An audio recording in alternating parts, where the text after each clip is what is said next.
Get things rolling. Hey, if you got this part of the video, you've caught the live unedited edition. Home Gadget Geeks, Thursday night, October 17th, 2019.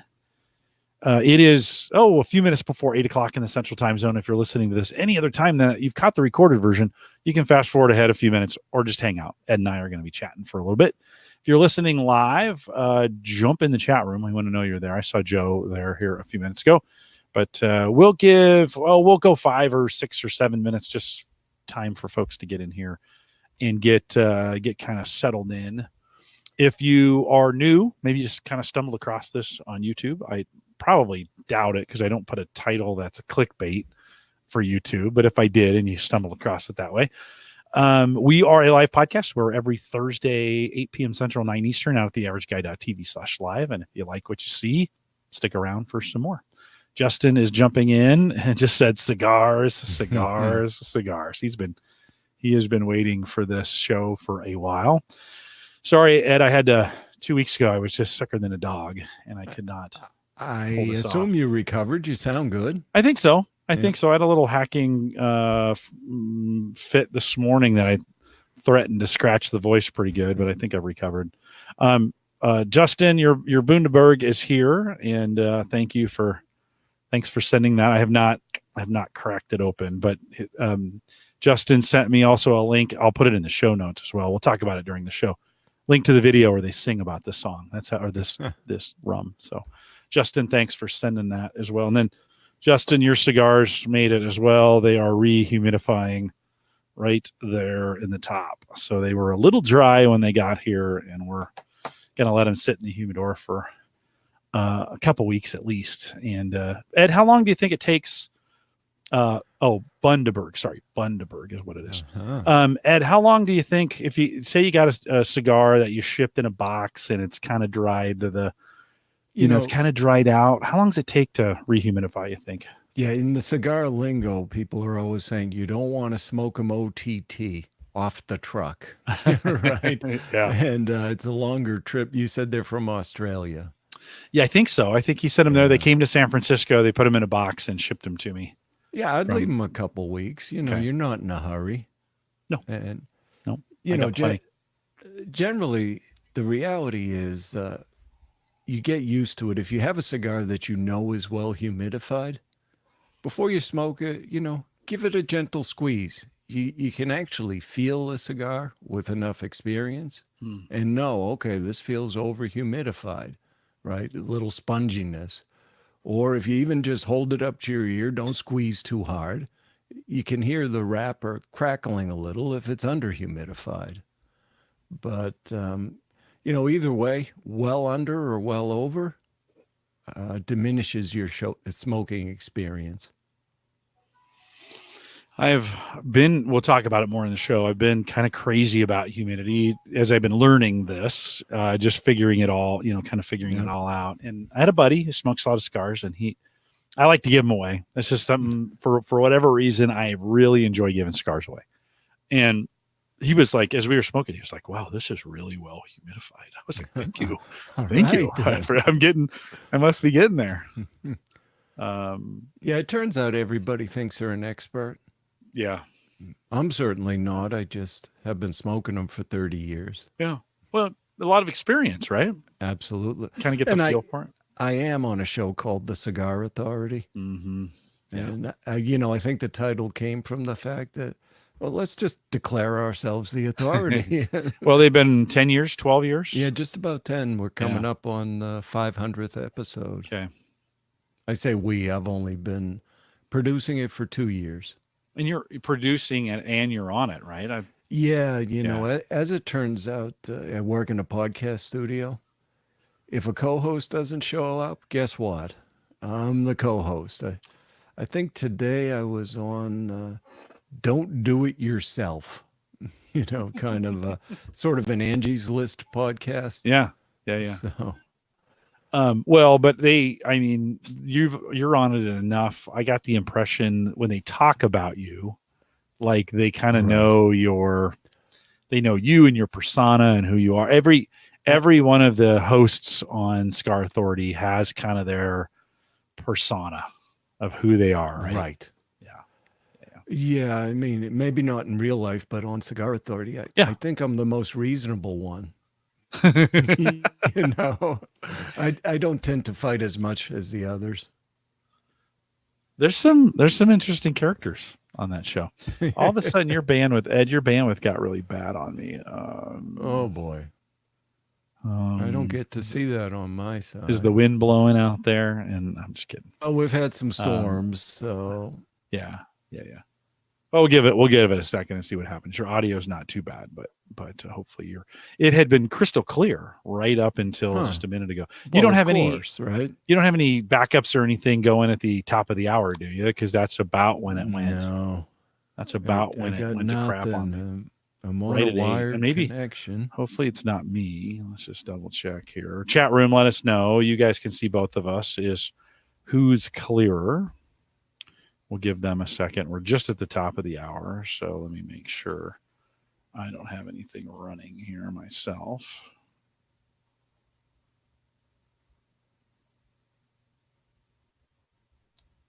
Chiefs are playing the Broncos tonight, and so it's a big deal. I'm sure we'll be getting updates from them. Boy, the Chiefs started out looking good, and then last two games have been kind of rough. Yeah, they have a history of doing that. Yeah, I know. Trust me, I've been a Chiefs fan for a while. Okay, they say it's you, Ed, which makes me feel better. It's but me.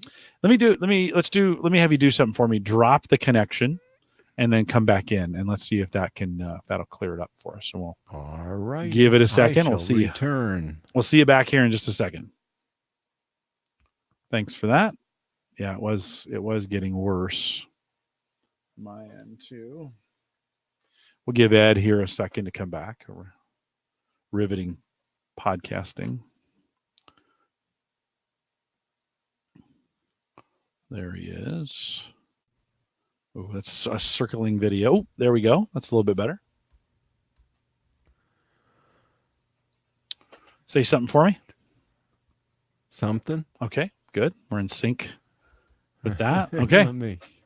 Yeah, I'll just double check if I've got anything running here. But you're clearer for sure. Oh, I should probably open while you're checking. Let's get the show notes open. For a 2-hour Cigar Authority show, Ed, how much time and prep goes into getting ready for a show like that? So after, 10 years of doing it, there's a format for the show. We go with 2 pages of show notes. And it really is just high-level show notes, right? Okay. Here's the things we're going to talk about. Every person on the show is a different color on the notes, so you know what you're going to cover. And really, I think the host, Dave, can usually put those together in about 20 minutes. Oh, that's not too bad. No. Oh, let's see. Your video dropped off, or your video quality got really splotchy again. We got time. Yeah, that's kind of weird. It's definitely, well, I shouldn't say definitely. It definitely feels like it was something at the top of the hour. Because, we hit 8 o'clock. I mean, you and I have been talking for 25 minutes, and it was crystal clear. It was all good, of course. Yeah, right? It was crystal clear. But then all of a sudden, we hit the top of the hour, and you got splotchy. Your video or your audio is fine, but your video just got a little splotchy. I'm not much to look at anyway. Well, you and me both, my friend. You and me both. You and me both. Yeah, you don't have any backup, and usually that's people have backups set to go or something running. And maybe anybody in the house watching Netflix or any of that could be another top of the hour television. Do you record anything off the internet? I never do. Okay. My wife, who's a software engineer, could be messing with us. You want me to go have a quick check on it? Well, yeah, if you want a quick, just to see if anybody's consuming a bunch of bandwidth, that might help us out a little bit. It's getting kind of splotchy. We'll give you a second. Hold the line. So Justin, while you're walking, Justin is disappointed. Neither one of us are smoking cigars. So yeah, my wife would kill me if I smoke in the house. Mine too. We'll see you in a minute. Justin, I can't do it in the house. And we thought Mike and I were spending some time thinking about maybe trying to figure out how to do it off the deck at my place. Last night got a little chilly on me, so that could be interesting nonetheless to do a show, and as it gets colder, it's kind of chilly. Although tonight's pretty nice.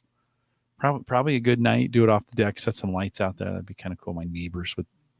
I have kind of an open backyard to the neighbors, and they would probably be thinking like, "What the heck is this guy doing?" So, no, I have cigars here though.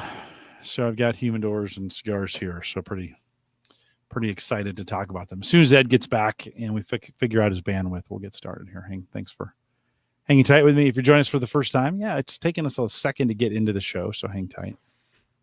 I don't clickbait the show title in YouTube, so you shouldn't have come here looking for cigar stuff, but it's just what I do.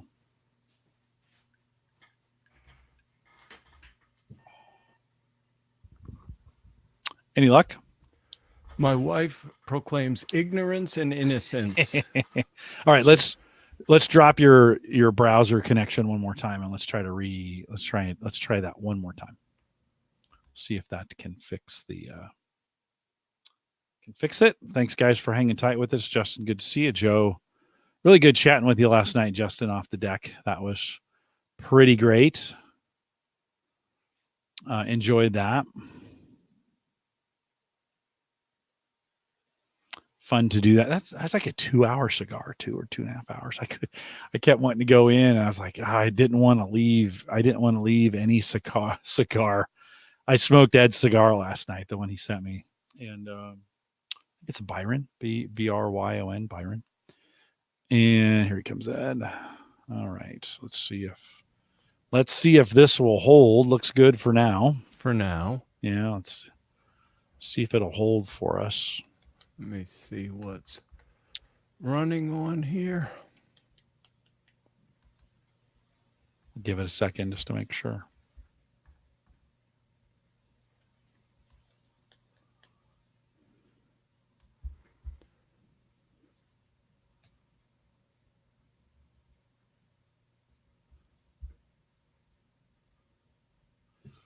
Yeah, I think we're going to be okay. Of course, as soon as they start, it'll go to crap. That's usually that's the way it goes, right? The law of podcasting. Everything works great until you get started. If you're joined us in the chat room, good to see you, Randy. Check in the chat room so we know you're out there. I wonder. You know what? I think I forgot to change the live page. Sorry, guys. I don't know how anybody even found me. Hold on. Let me do that really quick. Let's find. I don't think I went and changed the code. Copy there. Hang tight. That's unfortunate. Sorry about that, Randy. I got so excited about talking to Ed, I forgot to. It seemed like that the production process went fast tonight, and then I'm like, oh yeah, of course it went fast. You forgot to change the live page. Yeah. Thank goodness you guys are able to track me down, or at least know where the live page is. Yeah, it's 418 is still sitting out there. Let's edit that really quick. We'll get. Although what's really important is the chat room, so I appreciate you guys getting or finding it tonight. Let's see, that gets that one, and we'll change this one. So thanks for that tip, Randy. We'll update it. That should work now. I wonder if anybody pinged me on Twitter saying they couldn't find it.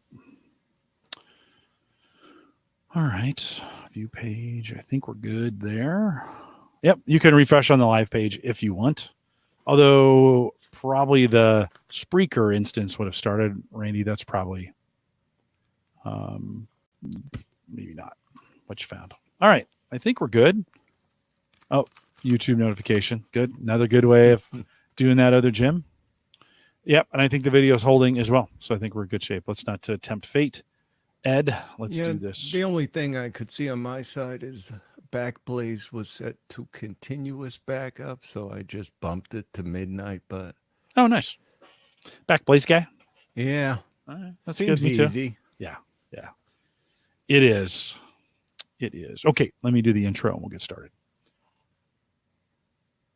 This is the Average Guy Network, and you have found Home Gadget Geeks, show number 419, recorded on October 17th, 2019. Here on Home Gadget Geeks, we cover all the favorite tech gadgets that find their way into your home. News, reviews, product updates, and conversation, all for the average tech guy.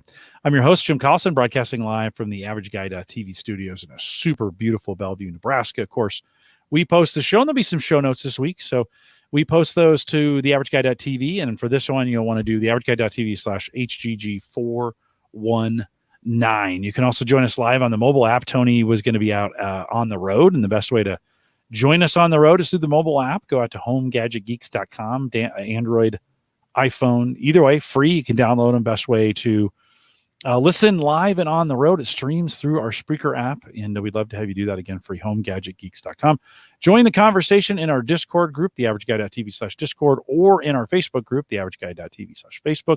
Both seem to be moving along or humming along nicely, so if you want to join us there as well, you could do that. A quick shout out to Justin. Justin Simmons sent me some, I know I've been practicing this because I didn't want to get it wrong, but Bundaberg rum. He sent that to me from all the way from Australia. I guess it's really good Australian stuff. You might want to go to the show notes, so theaverageguy.tv/HGG419. I'll have a link to a YouTube video that's got a really funny song about just how the Australians, I think about their rum, at least this kind of rum. Anyways, it may not be the best to drink straight. You might want to cut it with something, but man, it seems like you can get messed up. So Justin, thanks for doing that. He also sent me a few cigars, and I always appreciate those. And if you want to do that, let me know. I will always smoke the cigars you send you. Ed Sullivan has joined us tonight. Speaking of that, Ed, thank you for sending Mike and I a couple cigars. I got to enjoy the one last night. Mike hasn't yet, but thanks for sending those. I appreciate it. Welcome to Home Gadget Geeks. Is there any chance you might smoke Mike's? Yes, there's a good chance. Yeah, there is a very, very good chance that that's going to happen. But Ed, welcome to Home Gadget Geeks. You are a podcast producer, and you also do podcasts. You're on shows. You're on the Cigar Authority, and so that's really easy to find. By the way, just Google the Cigar Authority everywhere, and you can do that. But how long have you been on that show? So I've been producing that for 2 years. Just hit my 2-year anniversary. They've been doing the show for almost 10. So we're coming up on the 500th episode. I think we're at 498.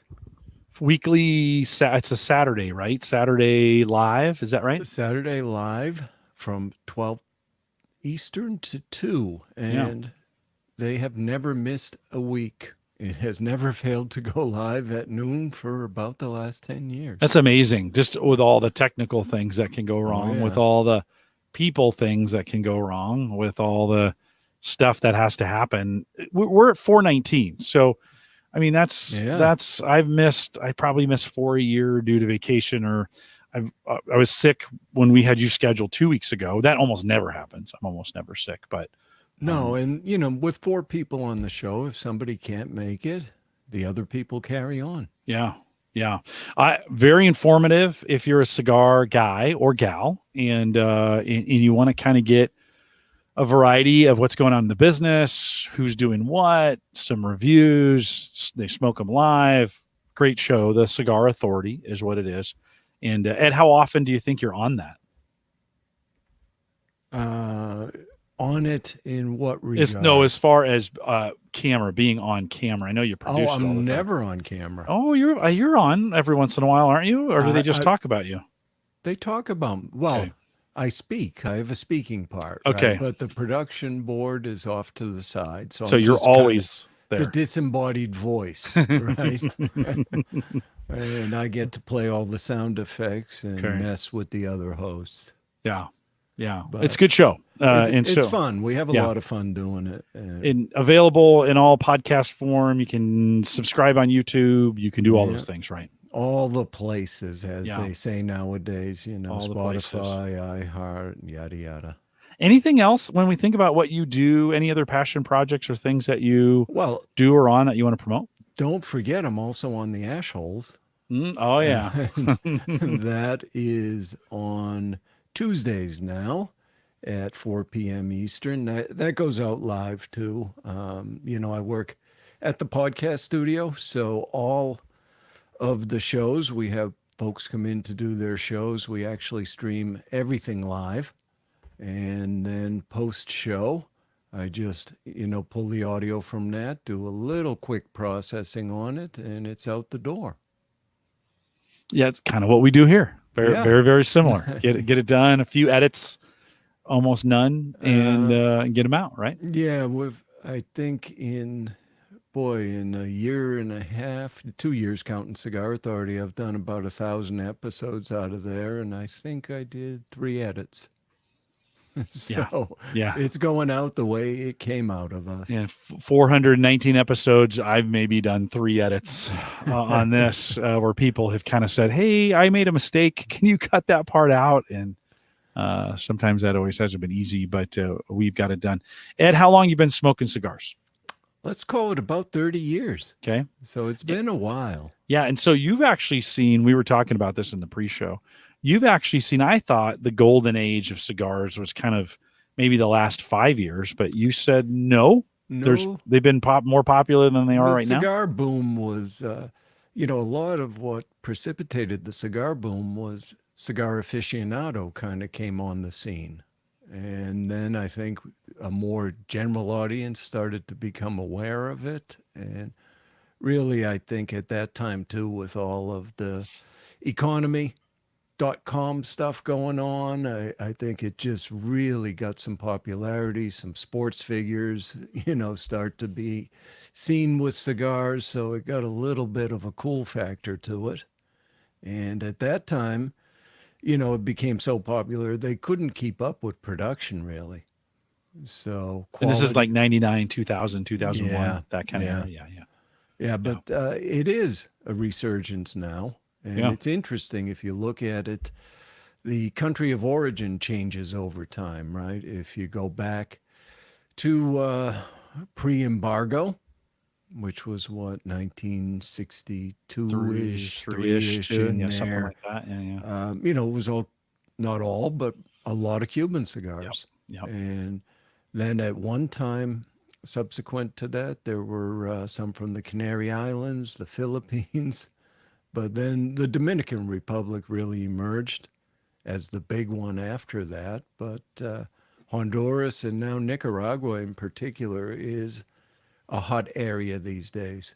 Yeah. I think I've heard that Nicaragua, their number one export overall is tobacco to the United States. That's by far their number one. I would think that's probably the case. Yeah. I think they may have reached the top of the food chain in number of exports.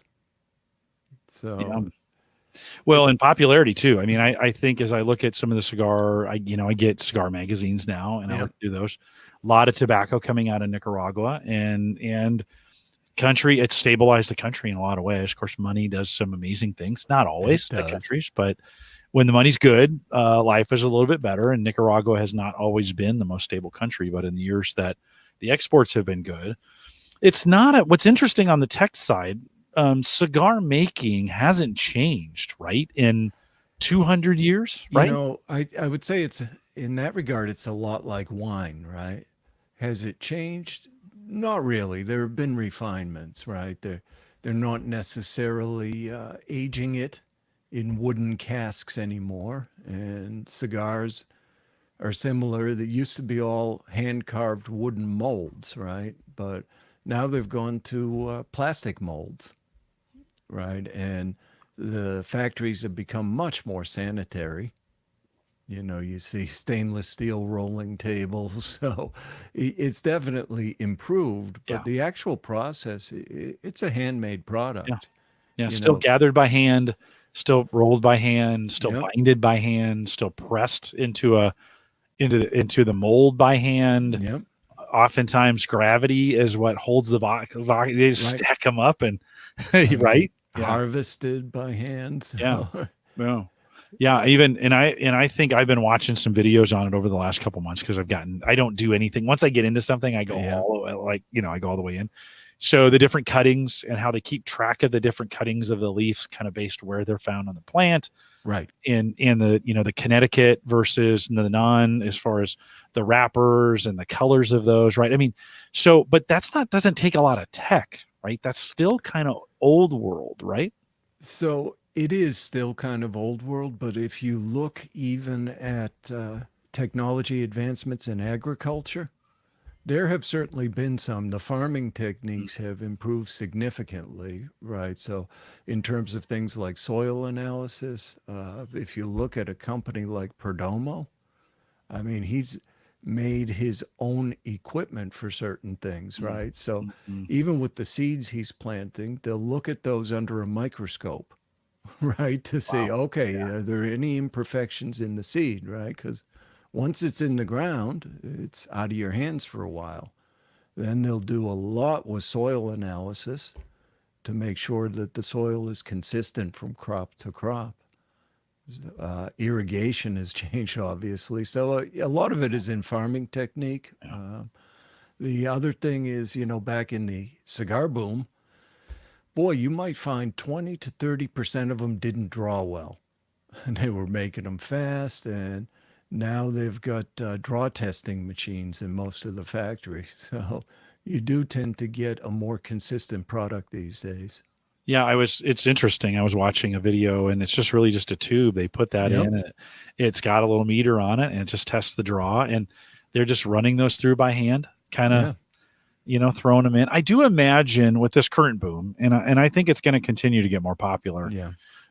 Again, boom means more money, more profits. You had mentioned these cigar companies are still, a lot of them, family owned, Sure. right? And so still small families in these countries that are running it.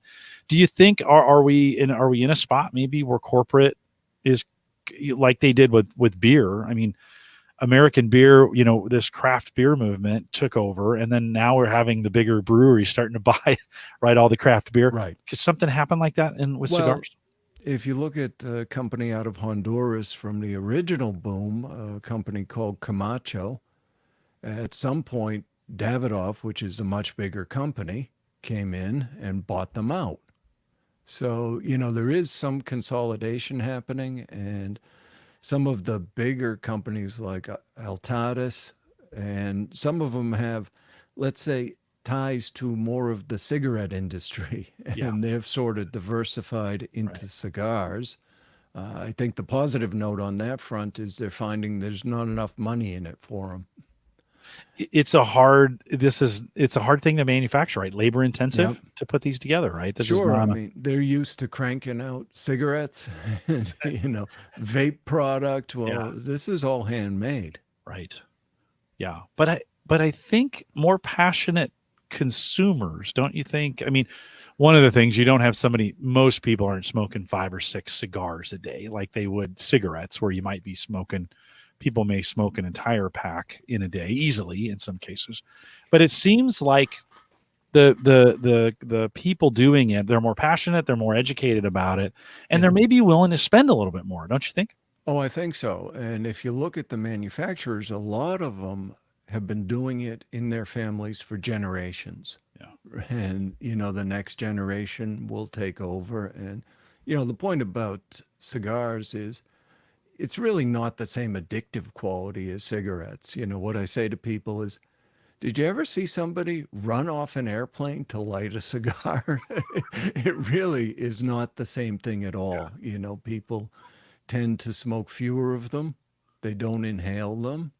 And it's really an event, right? Yeah. I'm going to actually sit, I'm going to relax, I'm going to have a nice cigar. So it's very different from other tobacco products. Yeah. Kind of a celebration. I mean, there's often tied around celebrations or special events. And you're right. Now, this week has been an exception for me. My Marine son was home, and I But that wanted, is a special yeah, event. yeah, yeah. And, I think the other thing about cigar smoking is it tends to be a very social event, Hmm. and Hmm. I know, Jim, you've been going to some cigar lounges or Hmm. people talk to each other. Hmm. It's Hmm. not, it's a situation where I think it's more social.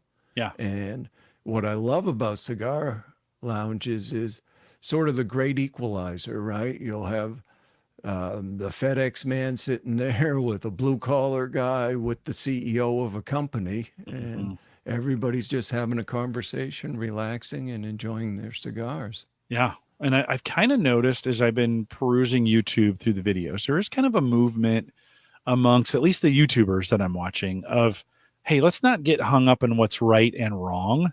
Let's do what we enjoy. So if you enjoy doing it, do it that way. Do you sense that as well? Oh, absolutely. And I've said that for a long people get obsessive about it, right? Well, you're not cutting it right and this humidity's not. Well, why don't you let everybody just enjoy their cigars, Yeah. you Yeah. know? And Yeah. so there are certain things, as a new cigar smoker, you kind of really need to figure out how to cut it properly. Yeah. If you cut too much off, then the cigar can unravel on you if you cut past the cap of the cigar.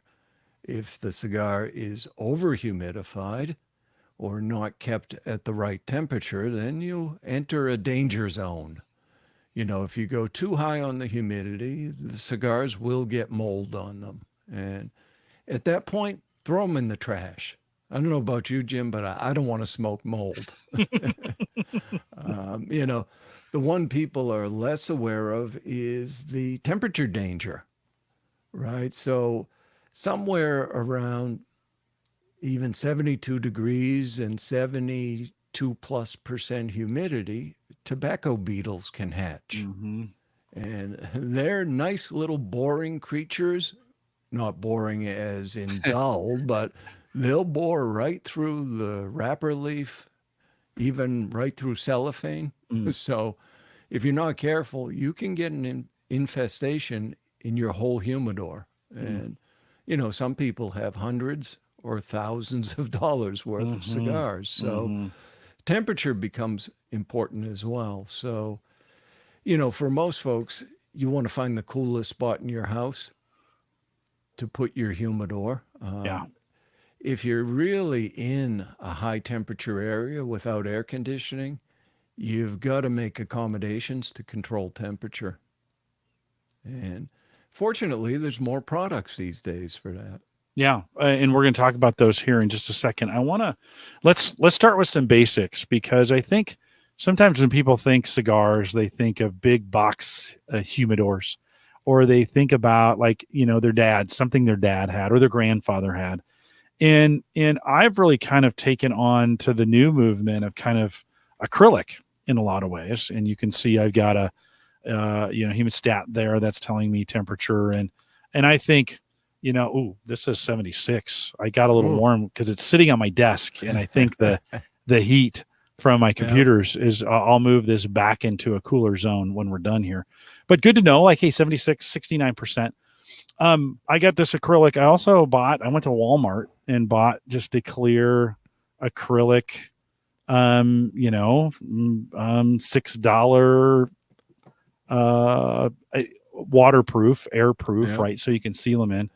Am I is this okay, Ed? Can I get away with kind of starting my cigars this way? Absolutely. People will call those a tupperware, Yeah. Tupperware humidor. Yeah. Uh, the only thing to be aware of, and it's not a problem for most folks, is it is airtight, whereas a wooden humidor really isn't, right? So cigars are still aging and fermenting, even, once they're in the consumer's hands. So some folks will say you actually need to burp your tupperware now and then. So, and it happens naturally if you're smoking anyway. You're going to open it to take a cigar Yeah. out, but Yeah. a little bit of air exchange is certainly helpful. That's good. That's good to know. These just pop open like this, and then you can hear the seal. And man, oh, it smells so good. I got to put it back on.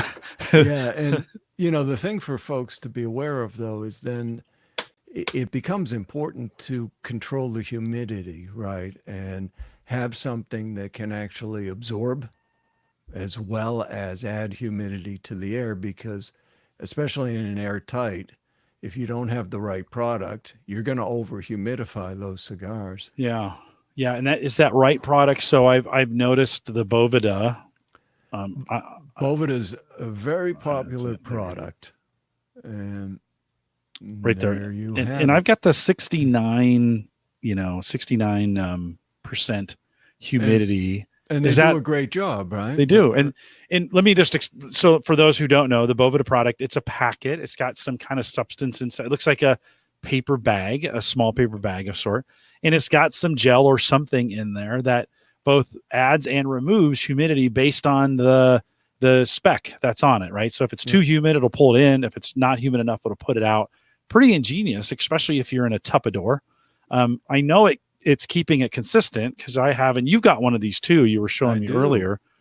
I have We it have a remote, right here. Normally it's in the humidor, but yeah, remote temperature in humidity sensor that sits in there. I think I paid maybe 20, $22, yeah, $25 for. they're relatively inexpensive. Mm-hmm. This particular product isn't necessarily designed for humidors, but it works perfectly fine. I Yeah. think they sell it more as put it in your greenhouse or something, Yeah. but Works out pretty well though. Sits right in there. Actually goes to my.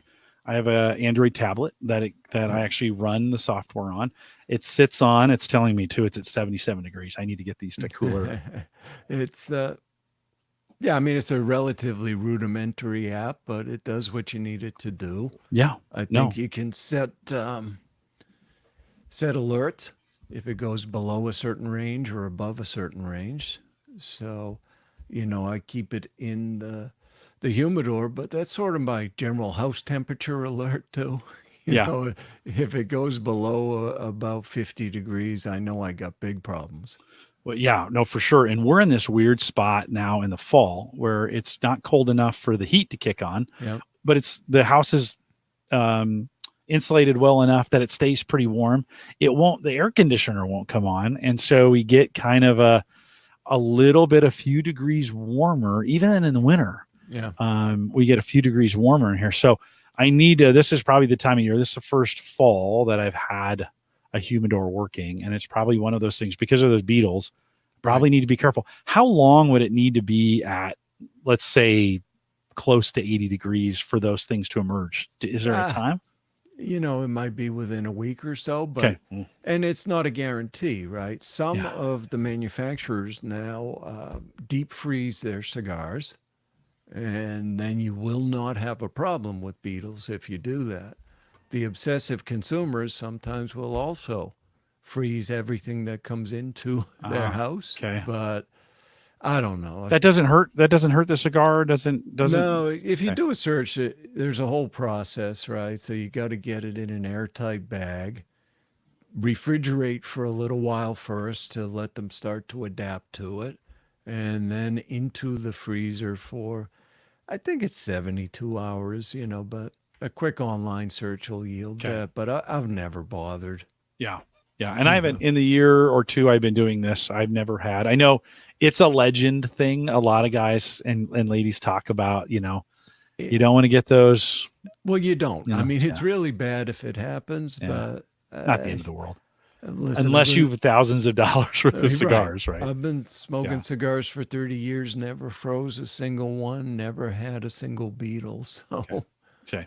But so it's the one of the things that freaks people out. yeah. And so I think good to know. If I was in a space, Ed, where say I'm in a really, really dry Arizona and it just doesn't get, the house doesn't necessarily cool down to that optimum temperature.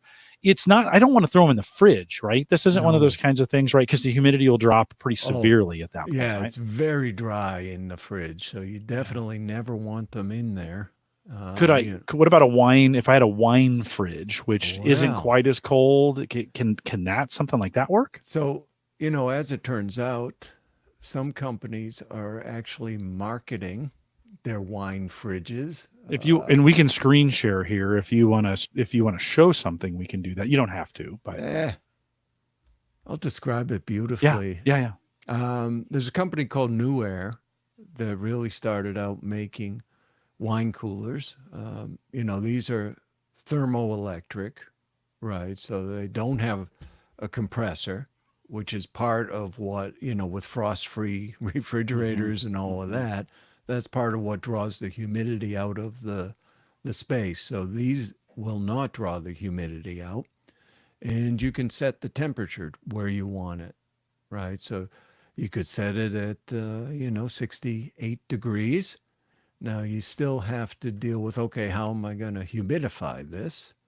And there's, lots of solutions for that. Some people, for something of that size, wine fridge size, What about yep. I bought some of these gel pack? Ooh, they need to be. I need to add some water to them. But these mististat, I think is the way it's pronounced. Yeah, You and you like these at all? That you can they throw in. they work well. If you're dealing with a big space, they actually sell separately humidification beads, which are basically what's inside of there. Mhm. And, a lot of folks will just take a pound of those and throw them in a Tupperware container and add some distilled water to it. Yeah, and I think that's important that you use distilled It in is. these, right? You don't want to add any additional. But I've thrown them in, so the acrylic round gets them, and then I've got Bovita packs Yeah, and also in here. they're great for it just because they're shaped like a cigar, right? Yeah, So yeah, it's not taking up any extra space. yeah. It just sits nicely with the cigars. Yep. And this one's a little empty. I've been smoking a few of them, so this one I usually keep this very full. Yeah, which is another point, right? It works better if you have it, 2/3 full, right? So the cigars themselves, then once they reach the proper humidity level, are basically serving as other humidification units, right? So Yeah, same thing as a refrigerator, right? If you have a case of cold cans in there and you put one in, a new one, it's going to get colder than putting it into an empty fridge. It'll get colder faster. So yeah. then So a good reason to keep them. I'm half. So it's time to make a half is okay. it's But time to yeah, make an order. buy No, some don't tell me that. cigars. I need You're worth it, Jim. I need to make an order. But And Ed, is there a difference when we think about buying them? Is there a difference between buying online and buying locally from price wise for sure, but is there a difference? you know, couple points on that. Yeah. Somebody will say, well, I paid this much for a cigar, and somebody else will say, you got ripped off. Well, not necessarily. It depends on where you bought it, right? Because every state has their own tobacco tax. And in fact, most of them are specific to cigars, right? So I work in New Hampshire, zero cigar tax, zero sales tax, right? And then if you drive a mile down the road, Massachusetts has a 40% tax on cigars, plus, I don't know where we're at, like six and a quarter on the sales tax on top Hmm. of the 40, so Hmm. it's a compounding tax. Yeah. Now, on the internet, it's become somewhat interesting, right? Because most big operations now are going to charge you whatever the sales tax is of your local municipality. But there are a couple of states who have legislation pending. I think one will go into effect where they're also going to require the internet shippers to collect the cigar tax. So before long, at some point, the bargains may end on the internet. So maybe a good time To to stock stock up. up on Yeah. that. I've been for whatever reason I've been a Thompson cigar purchaser. That's just where I've chose. Yep. I think them and cigars.com or something are very similar or the same companies. Is there and they've been very fair. I get pretty good. I'm a Drew Estates fan and I like those. Yep. They're infused and flavored and some of those other things. It's what I enjoy. They're I can get them from $2 to $4 a stick, which I buy when you buy them, and if you buy them in bulk, you get free shipping and all those other kinds of Yeah. things.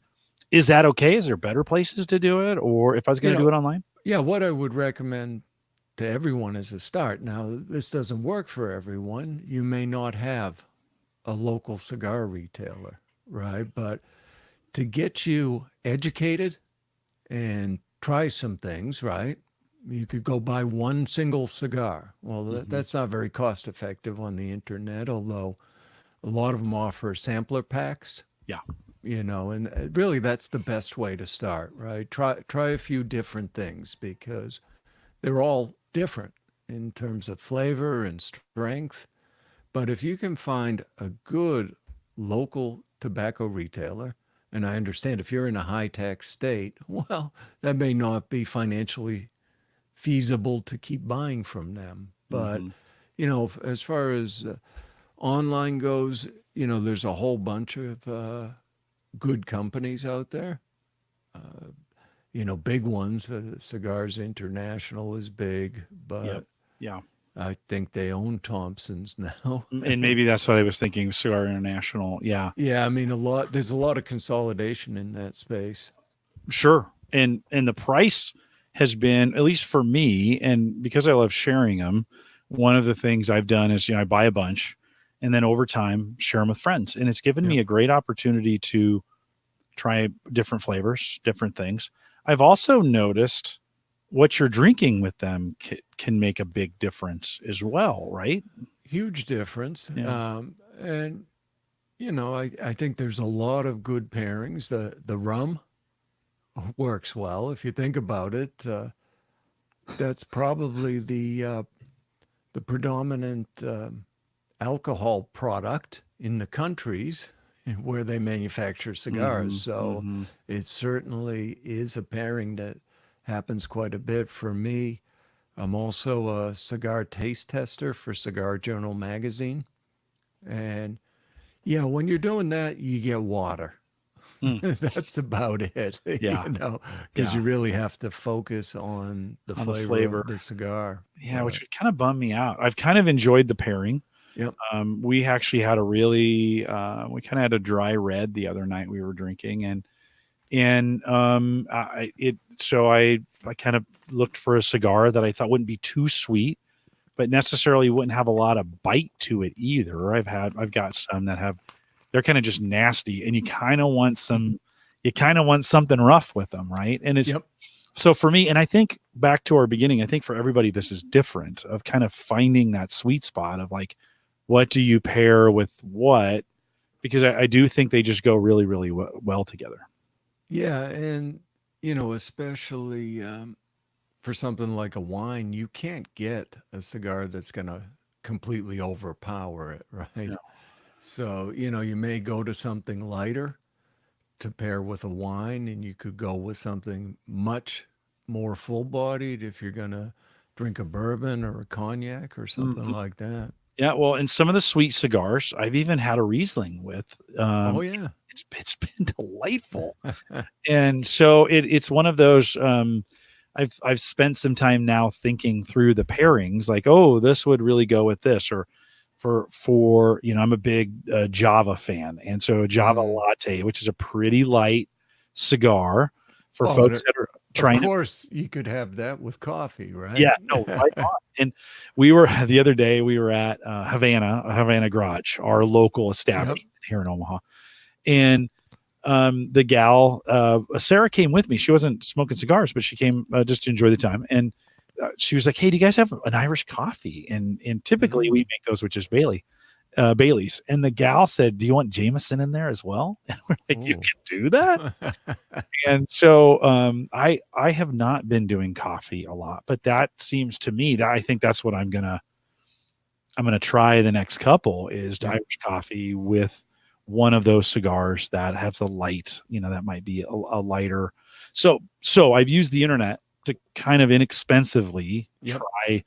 try some things out. So that's okay. I mean, so for most people, if they wanted to try something, go into a local store if you can, but you could get Sure. on the internet and buy a package. I see at Thompson's, I see sample packs for $30 that give Right. you 5 or 6 or 7 cigars to try, Yeah. right? And then you get a good variety, and once you've zeroed in, I mean, part of the reason I do like local cigar shops is they get to know you and they get to know what you like, right? So something new comes in that's, in your flavor profile, they'll say, "Hey, this might be one you want to check out."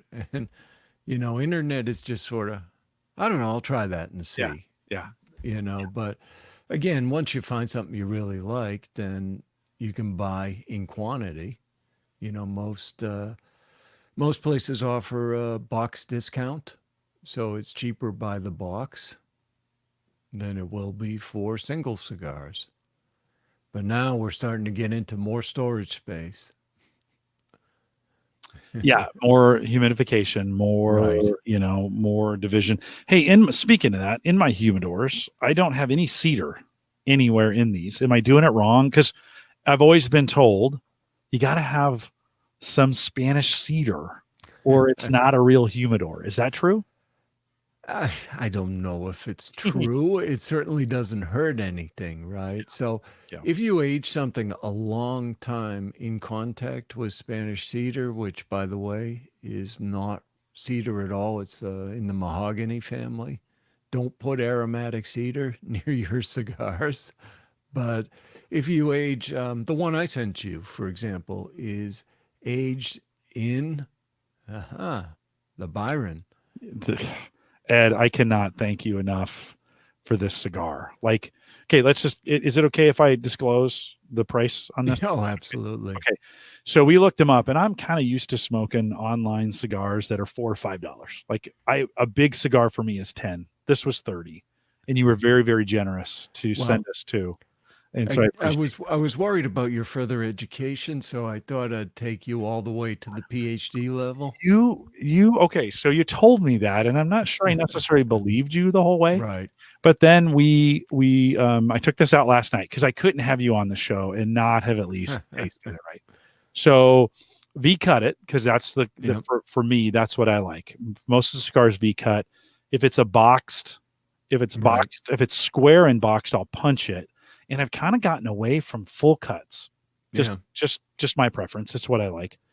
But started on this a little peppery to begin with, which I think most cigars are, right out of the Yep. chute.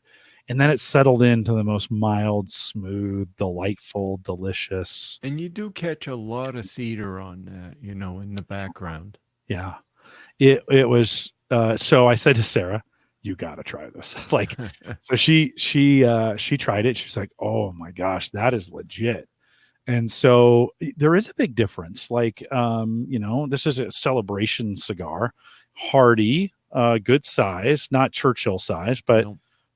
a good, good length, good Yeah, I girth on think this one. that's probably a 52 or 54 ring gauge. 54. Yep. And 54. ring gauge, for whatever odd reason, is the number of 64ths of an inch.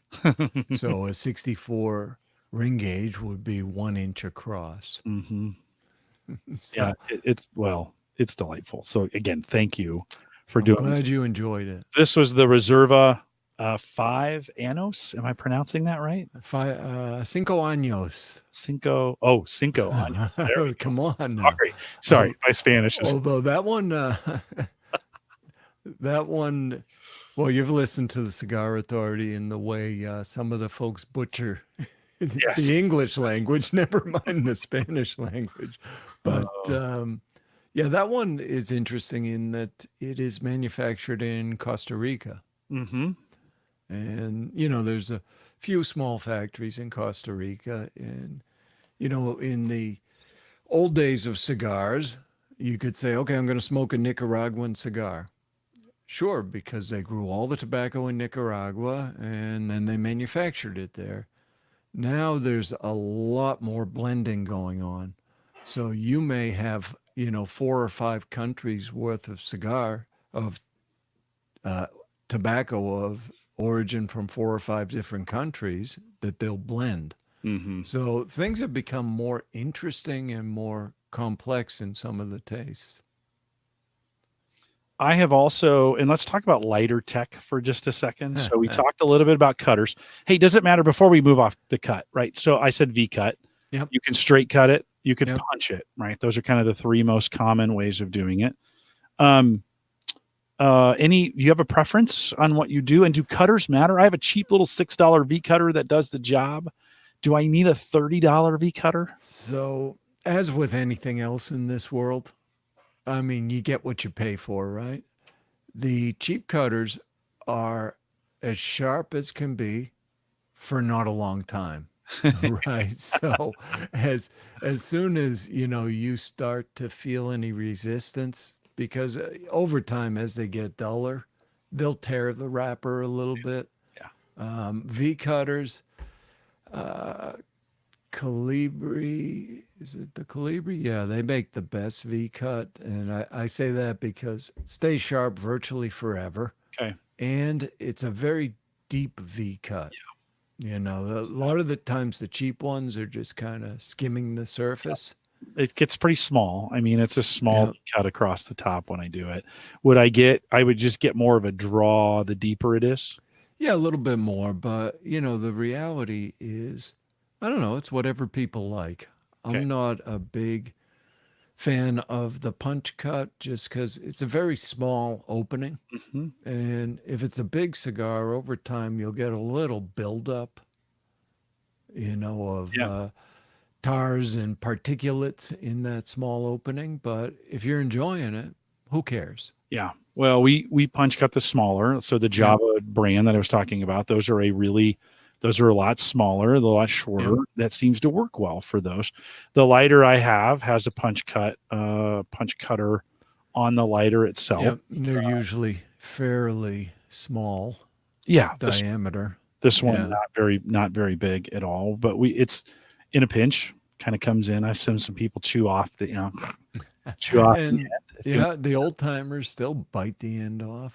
well, cigars were made a little bit different too for the old timers, where the torpedo ends were a little more common, and so you would bite that tip off, right? Yep.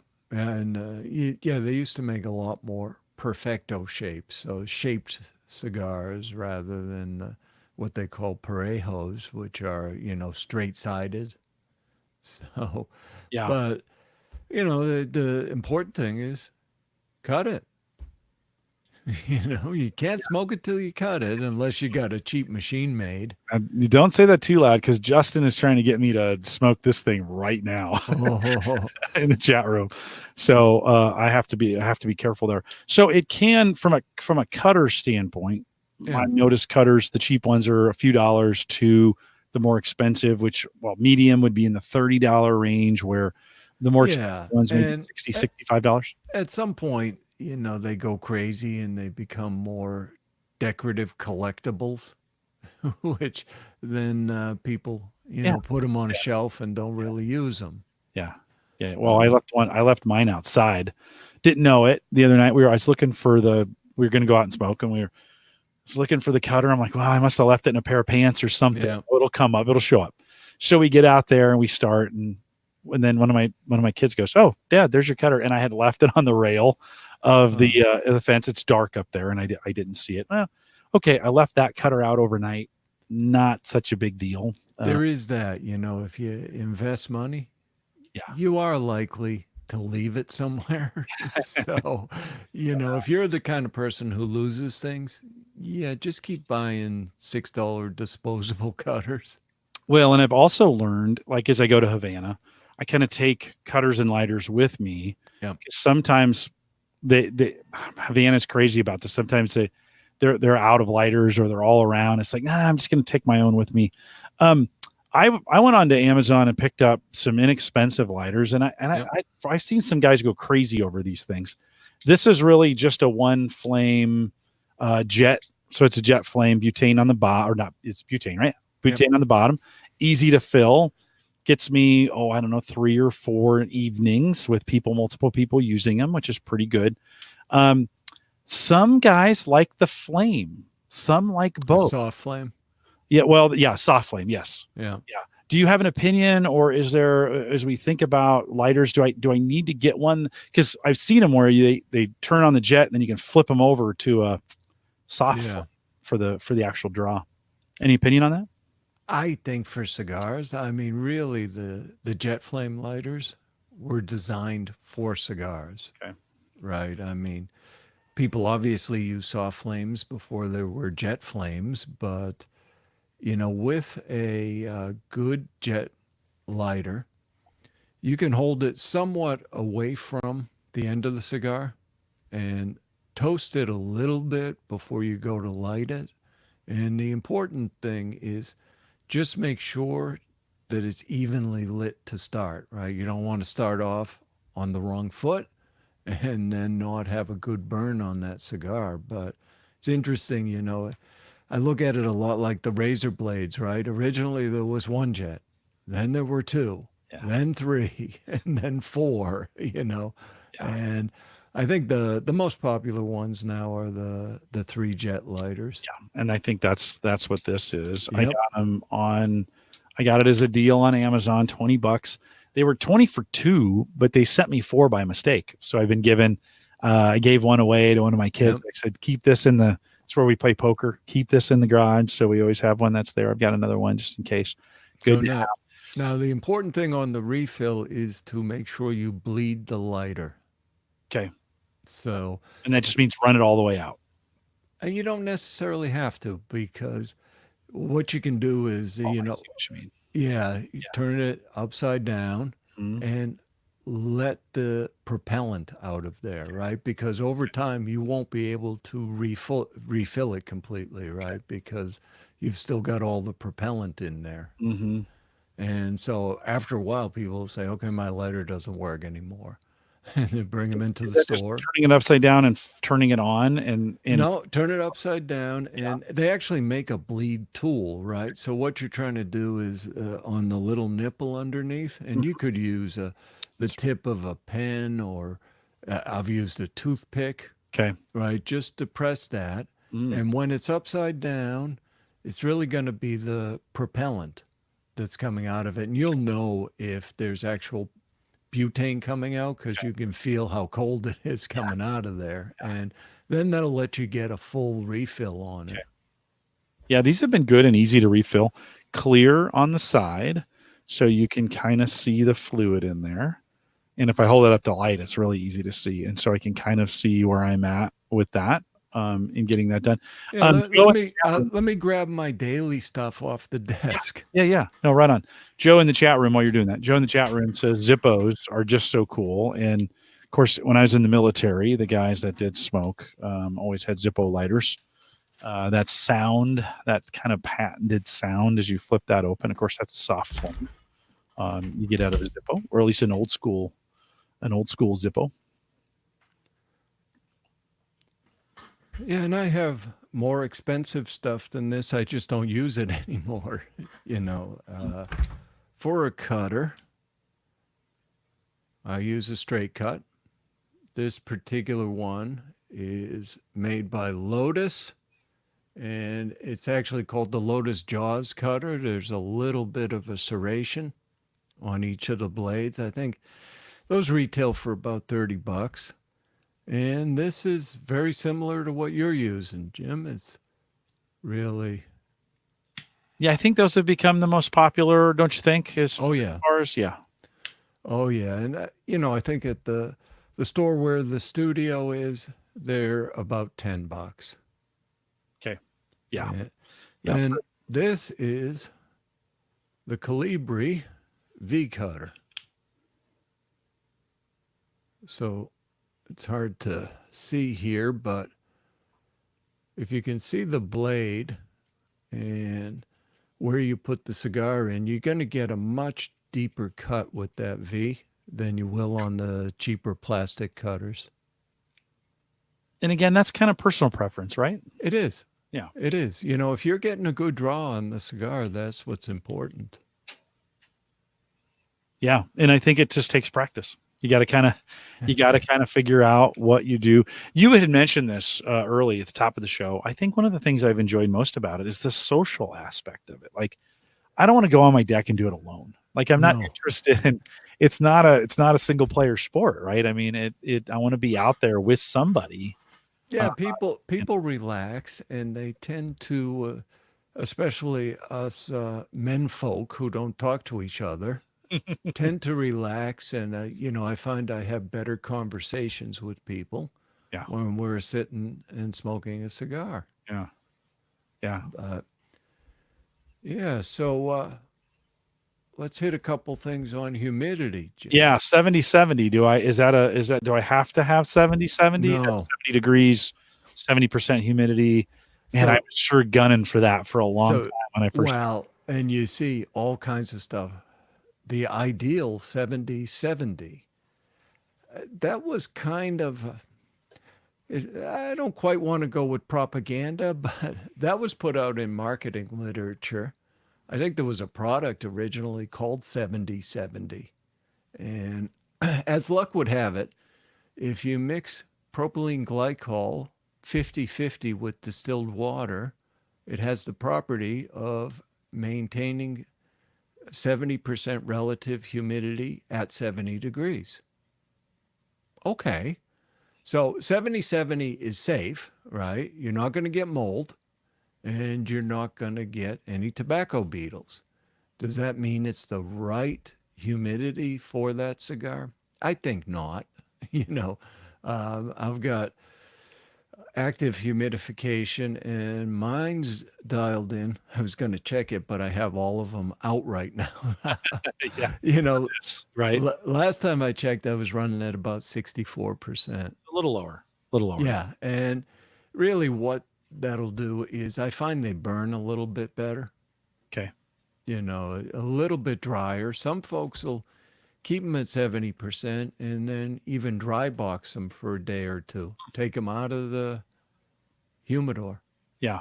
You And know, I kind of keep mine that 68, 69, and then and that's perfectly fine. yeah, it works. Then I'll throw them in a bag. So I have a little Ziploc bag that when I go to Havana, lets us bring our own. So you just Yeah. buy the drinks and they let you smoke your own. Yeah. And, Or you can you buy. know, in a Ziploc bag, they're actually going to keep fine Yeah. for a week, Oh, maybe more. okay. You know, I mean, without even throwing a bovida in there. Right. So, Yeah. you know, because especially if you're keeping them at 70, okay, you lose 5% humidity in a week. Guess what? It might smoke better. So, Yeah. Yeah. It might. So this one's sitting out. It's kind of bothering me that it's sitting out right now because I want. it's not harming it. No, I know it's not, but it's one I don't, when I do things, I go crazy. Like Oh, yeah. I am not normal about these things. And Yeah, so well, get this back in the humidor. yeah, in fact, in the studio, I probably have some stashed away with no humidification. And Yeah. I might smoke them 2 weeks after. I mean, no harm, no foul. Is it optimal? No. Do I enjoy it? Yeah. Yeah. Is there any tricks? You said you had a bunch of different humidify or ways of measuring. Or are those different measuring devices you have to measure your humidity that you have out there? Yeah, I mean, I've got the one you have, which is Bluetooth, and that's made by a company called Govee, Yep. probably a Chinese company. I didn't really research it. Then they also make one that's Wi-Fi. And for whatever reason, the part that measures the humidity tends to be a whole lot bigger. Maybe because they actually want to put AAA batteries in here and make it more replaceable. But when you buy that, it comes with a unit you just plug right into an outlet that actually handles the Wi-Fi. And then I'm not 100% sure whether it communicates Bluetooth back to this device or it's some other proprietary communication. But Z-Wave or Zigbee, one of those. yeah. So it works well. You know, same app, right? It's just the Wi-Fi unit, and so I can, when I'm at work, make sure my cigars are safe. Although, you know, if you stop to think about it, does that matter at all? Not really. You know, I mean, It's kind of fun though. you know, Let's every once in a while, like, hey, what temperature are they at? Oh, they're okay. it is fun, but you know how it is with that stuff. You just sort of get obsessed about it, and then one day you realize, yeah, I don't think it matters. Yeah. No. You know, it's the, let's call it the same trajectory as the Fitbit for most people. You become absolutely obsessed, you know. Yeah. Yeah. For a while, for a time, Yeah. and And for then some you of us, that kind of lasts get, a bit longer. yeah, Right. you reach a state of equilibrium at some point. Yeah. Yeah. But yeah, I mean, so for this, you know, I think make sure that when you're connecting it, I put it on my locked down guest Wi-Fi network because you are giving it the password. Yeah. to a Chinese company. Yeah. So, Yeah. Yeah. you are kind of opening up your network a little bit. Do you deploy any other tech to kind of help you enjoy this habit? No, it really, like you say, it's not a big technology thing, Yeah. right? This is kind of traditional old school stuff. Sort And of, right? I mean, when we talked about the farming industry for tobacco, yeah, it's changing. it that's changing, but I think also the way we store them is changing in some ways too, and the devices we use and the different, just the different kind of humidifiers or the different kind Well, of humidors that yeah, are. if we want to go back to the antique humidors, those were mostly wood, but actually a lot of clay and ceramic jars as well. And, so what's old is new again, just an acrylic jar now. These come in a you can buy them in a ceramic jar, right? They're beautiful jars. They're starting to move away from that. Guess what? They weigh a lot and they don't ship well.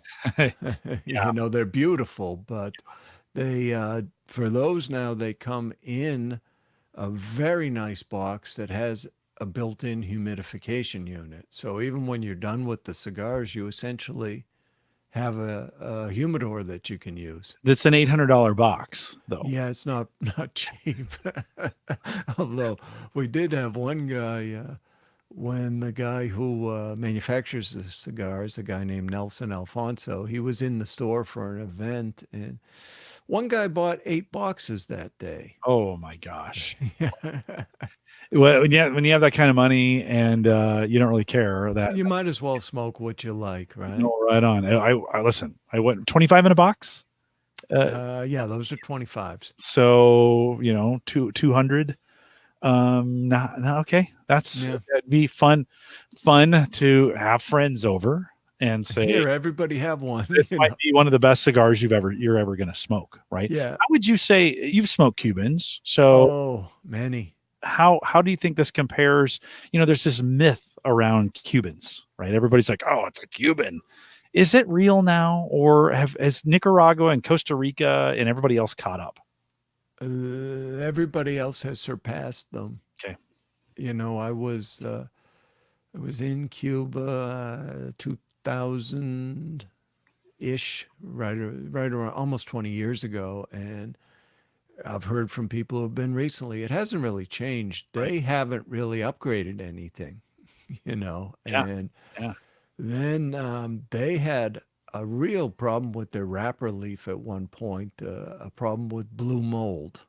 Mm. So they actually started experimenting with hybrids, and this is Corojo is the variety of wrapper, and it's never been as good again. Mm. I would say in the late 90s, early 2000s, I don't know, conservatively, I smoked thousands of Cuban cigars, and they're very different today.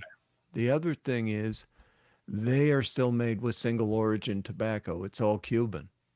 So you get more interesting things happening when, let me take a wrapper from Ecuador, a binder from the United States, and filler from Nicaragua. Yeah. It's a whole different world of blending. Yeah. Well, it's become the craft beer, I think, of cigars, right? Absolutely. And there's a company called Roma Craft, and that's their big thing that they are a craft company. Yeah. Well, and there's craft or boutique cigar companies now too, There right? are. They're There are. There's a whole boutique thing that goes on. And, yeah. it's really cigars have a strong parallel to wine, right? Because there's people who say, well, is French wine the best? Well, it's good. Is it the best? That's kind of up to you to decide, right? California makes some pretty good stuff nowadays. And much like what happened with, people taking cuttings really from France, right? Same thing, same variety, and you plant it in California, guess what? You don't get the same wine. And so almost all of the seed is Cuban seed. It was smuggled out of Cuba and then grown in places like Nicaragua, but Now you're dealing with soil differences and climate differences. And Nicaragua is interesting in that they have a lot of different soil types. They've got some very volcanic soil, and then they have microclimates. So you could grow the same thing in different places in Nicaragua and get a different result.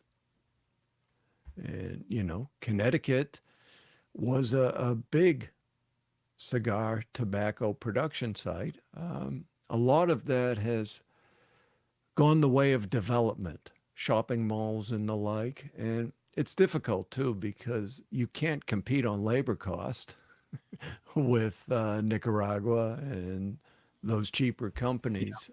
For a long time, Connecticut had two big things: Connecticut broadleaf, used for wrapper, and Connecticut shade, right? That's the light one. Then, oh, a while back, they kind of figured out, and the shade is interesting if you've ever seen it grown. They basically put cheesecloth tents over it, to shade the tobacco. Then I think a genius figured out, it's kind of cloudy in Ecuador. And so really they are growing, they took the seeds and they're growing Connecticut shade in Ecuador. Almost all of the Connecticut shade cigars today are made with Ecuadorian wrapper.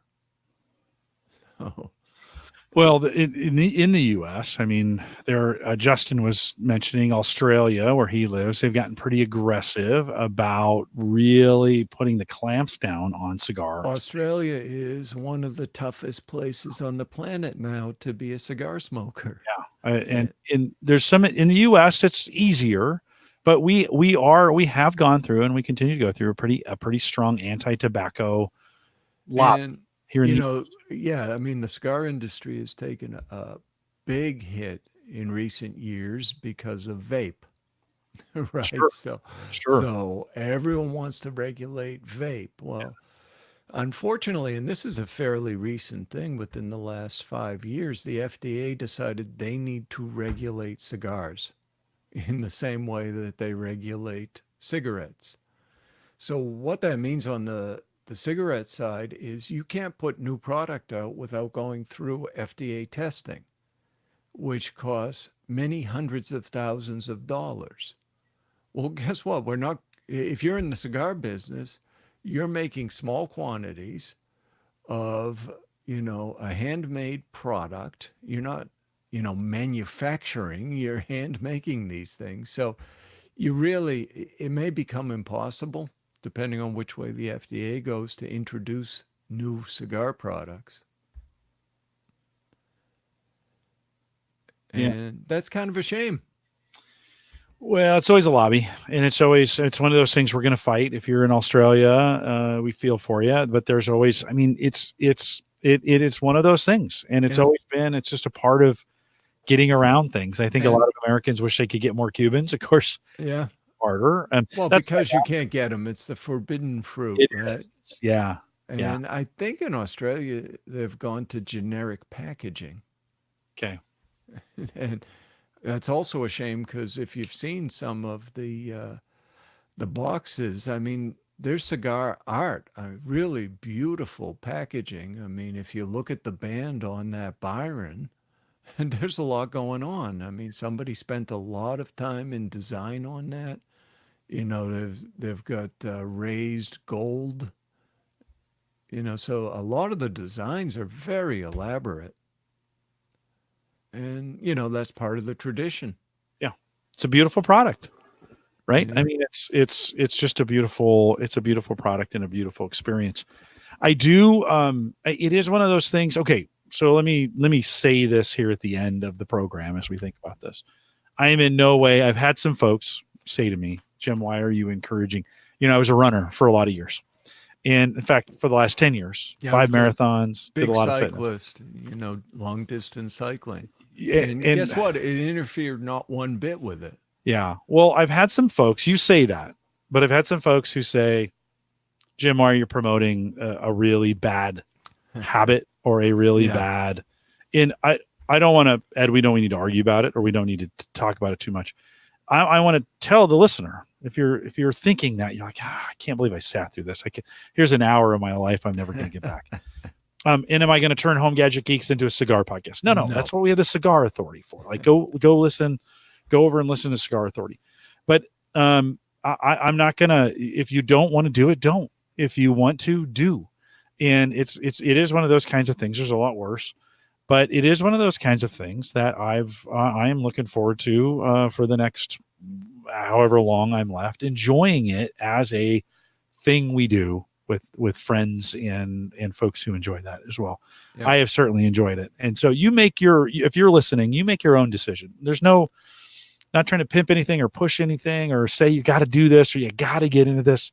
If you're not comfortable with it, don't do it. I didn't do it until I was 50. Like when I was in my late 40s.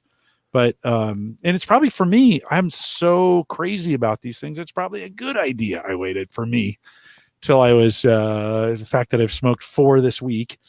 You're kind of like, okay, that's probably a little for me. That's a little more than I kind of wanted to do, maybe one every other week. Yeah, I think you make a good point. I don't enjoy fishing, so I don't. Yeah. Yeah. And Yeah. really, I think I've found, especially with cigar smokers, they tend to be considerate, right? I mean, they're not out to interfere with anybody else's enjoyment of life or fresh air. They tend to go to specific places, smoke their cigars, and not interfere with everybody else's right to pursue whatever they wish. Yeah. Yeah. And let's just keep it that way. Like that's one of those, that's one of those kinds of things here in the community. One of the things I've always appreciated, and Ed, you've been listening, you've been in our community a while. I was kind of surprised when you first reached out to me, right? Yeah. I mean, I enjoy the show. As I said to you, I was in tech for 34 years before I decided, okay, I've had enough. Although, I don't know where's Uyghur this week. Oh yeah, I just blew him off. I'm more interesting, but you are, to be honest.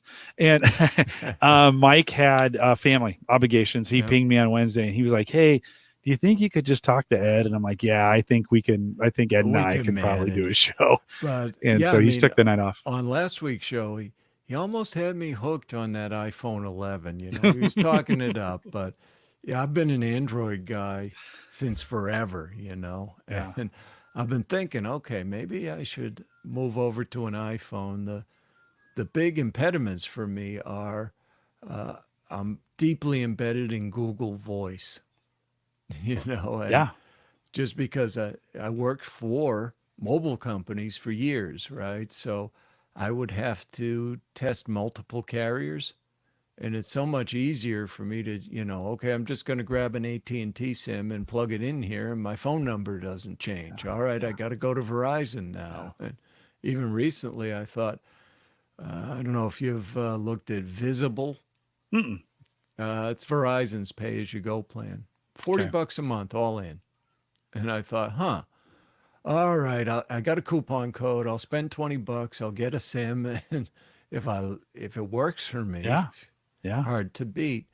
Yeah, they throttle it at about 5 megabits per second. Oh, okay. Which for some people, listen, if you're going from work to home and you're on Wi-Fi, that could be a perfectly workable solution for you. But for me, it just wasn't going to cut it. Then yesterday, I think it was yesterday, B&H Photo sends out an email and says, "Hey, if you pre-order the Pixel 4, we'll give you a $100 gift card." I said, "All right, I'm in." So I got one of those on the way.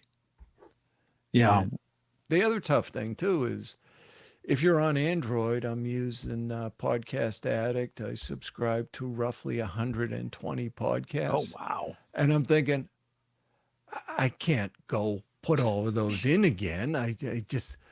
Who knows how much time I have left on this earth, Jim?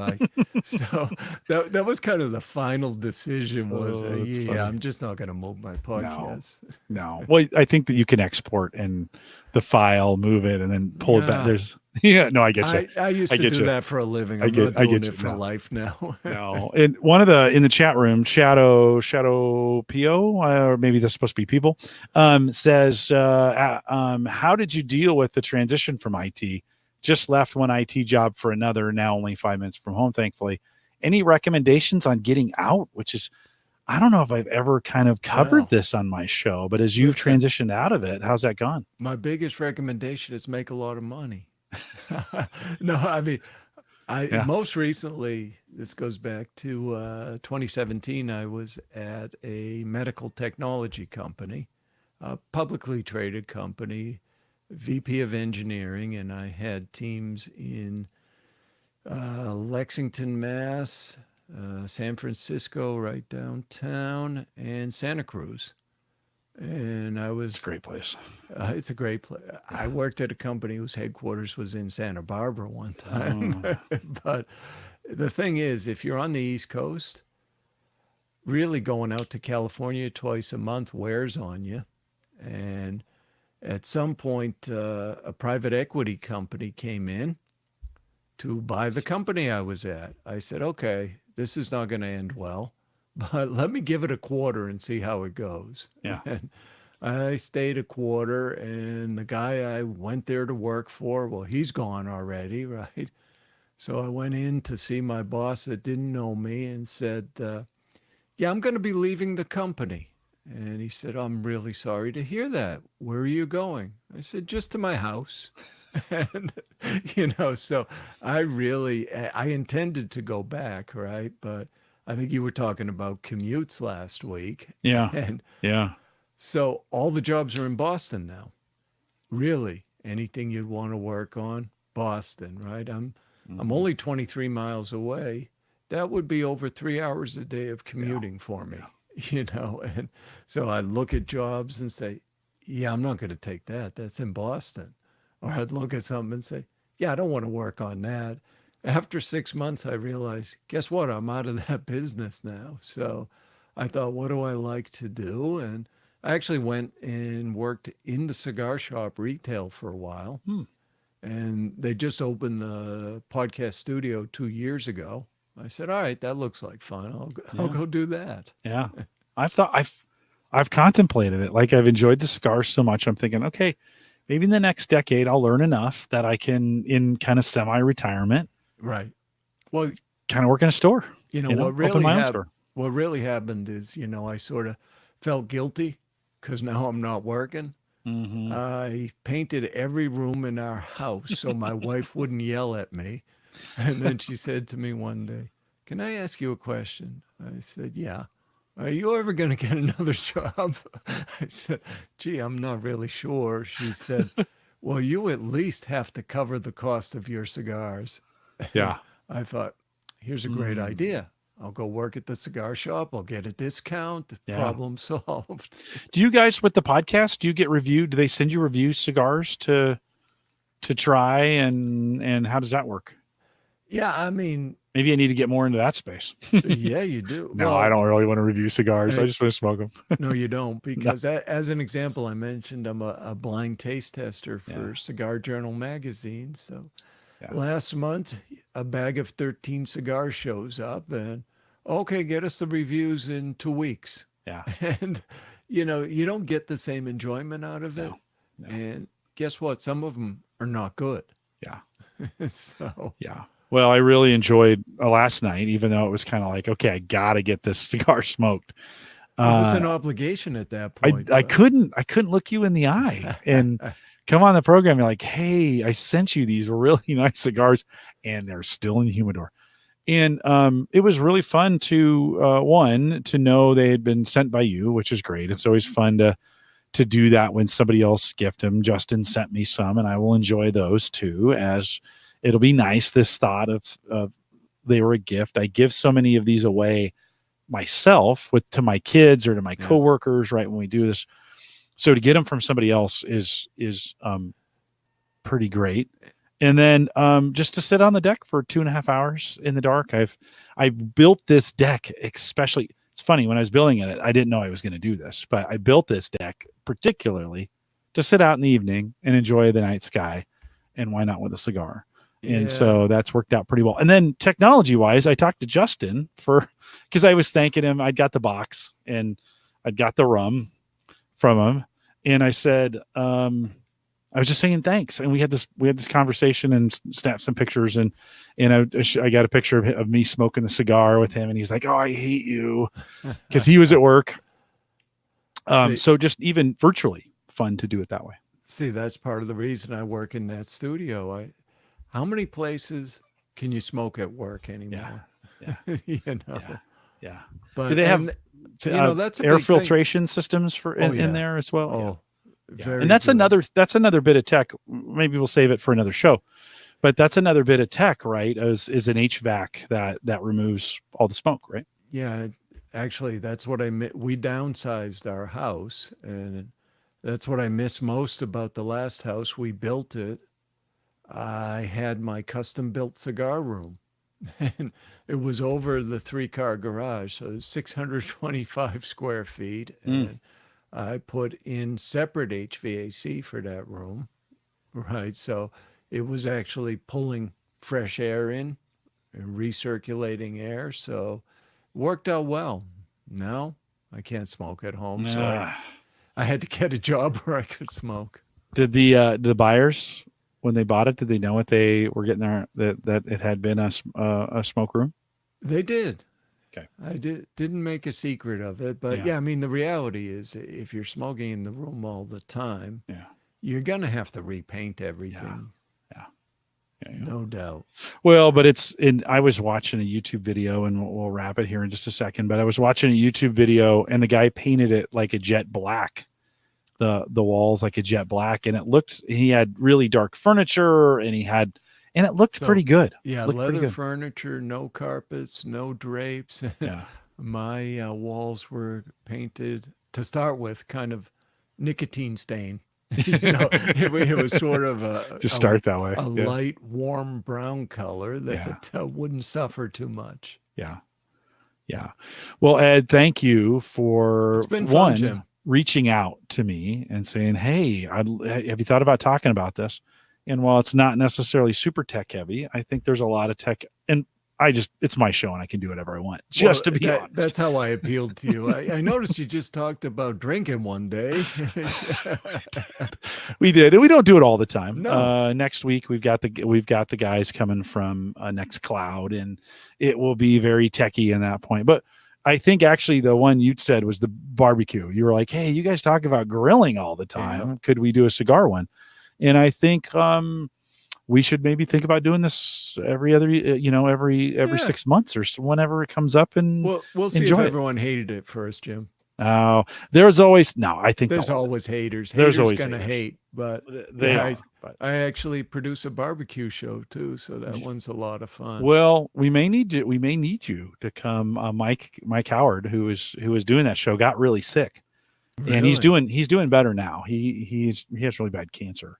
And so he's been going, he's been doing the whole, not chemo, but he's been taking all the poison to kill it. And so I need to check in with him, but certainly he has not been feeling well. And so now that I know that, and I know you got a great microphone, we may need you to fill barbecue. I know that you love a guest that comes in with real equipment, right? Mm-hmm. I mean, I produce so many, and I had one, it was on Pit Life Barbecue.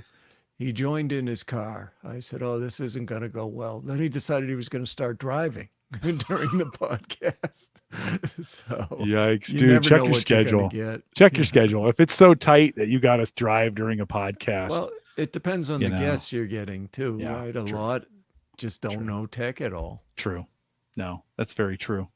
Very true. Tony said in the chat room, "I don't even smoke, and I like the show." So good. We got one.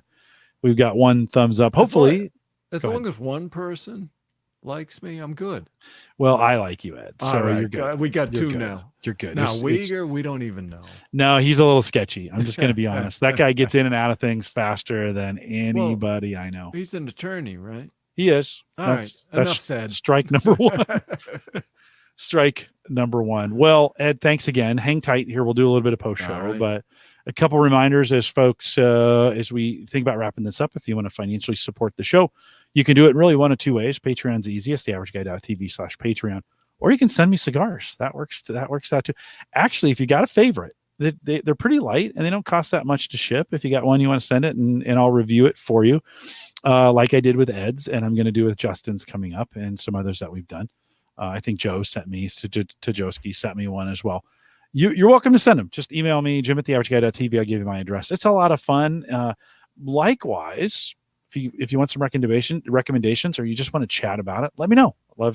I love to talk about it. And now we know Ed as well, and so we can get some good recommendations on that as well. Don't forget, you can subscribe to the show, or not download the show player if you want to get it. I think Tony did that tonight. HomeGadgetGeeks.com, free for Android and iPhone. You can do that. I think our Patreon subscribers they help me pay the $200 a year to keep those apps running, and actually it's a steal at $200 on Spreaker, because they do all the hard work and it just works for me, just to be 100% honest. So you can get that HomeGadgetGeeks.com. We are live. Oh, one more thing. Don't forget, Maple Grove Partners. If you need any kind of hosting, fast, reliable, from people that you know and you trust, Christian, of course, is behind that. And I know. I need to get him on a Cyber Frontiers. It's coming. MapleGrovePartners.com. Plans start as little as $10 a month. And a couple of you have jumped on there, and I just get great reviews. And I really appreciate Christian in his sponsorship of the show as well. We are live every Thursday, 8 p.m. Central, 9 Eastern, out here at the HGG419 live. Still have HelloFresh. I got a whole new HelloFresh coupon list for you. So if you want to try a week for free, I don't make any money off it. I don't want to make any money off it. I just want you to have great, delicious food. Let me know, jim@theaverageguy.tv, and I will ship you a code. We'll be back. Stay, if you're listening live, stay for the post show. With that, we'll say goodnight, everybody. All right, it's killing me. The cigar is out of the humidor. Don't worry, it won't spoil. No, I know. But Ed, that's the way I'm built. I get obsessed about these things. Jim, I did that for a lot of years. I bet. Yeah, it'll pass. Yeah, it'll pass. Yeah. If you saw how I abuse some of the cigars I smoke, you'd be horrified. No. I mean, in the summertime, I leave a box in the car and it might be there for 2 or 3 weeks. And guess what? They're fine. Yeah. I've contemplating, because usually the best time for me to do it with friends is right after work. Right. And so I've been worried that if I took some cigars and put them in a plastic bag, put them in my glove box, they sat in the car all day. Now, Nebraska, it gets a little warm in the summer. It gets a little cold in the winter. Is that going to hurt them? I mean, on the extreme side for a couple hours or maybe an afternoon. What, 120 degrees? Yeah, well, whatever car, like whatever a car gets to, it gets pretty hot, right? It's like a little, probably too much, right? Hesitant. Yeah, okay. I mean, can you throw them in the bag and take them in the office? Yeah, that's probably the right thing to do. Right? Bring them in with me. Put them in my backpack. Don't smoke them in the office. Yeah, I kind of would like that, but they wouldn't. Gallup would not like it if I did that. Yeah, that's probably just put them in my backpack. Yeah, bring them into the office. Right, have them available. Sure. Is there a danger in a lighter? Is same thing. If I kept a lighter in a car. I've never done this, but you wouldn't do that. Right? I did an unofficial test. I left a can of butane in my car.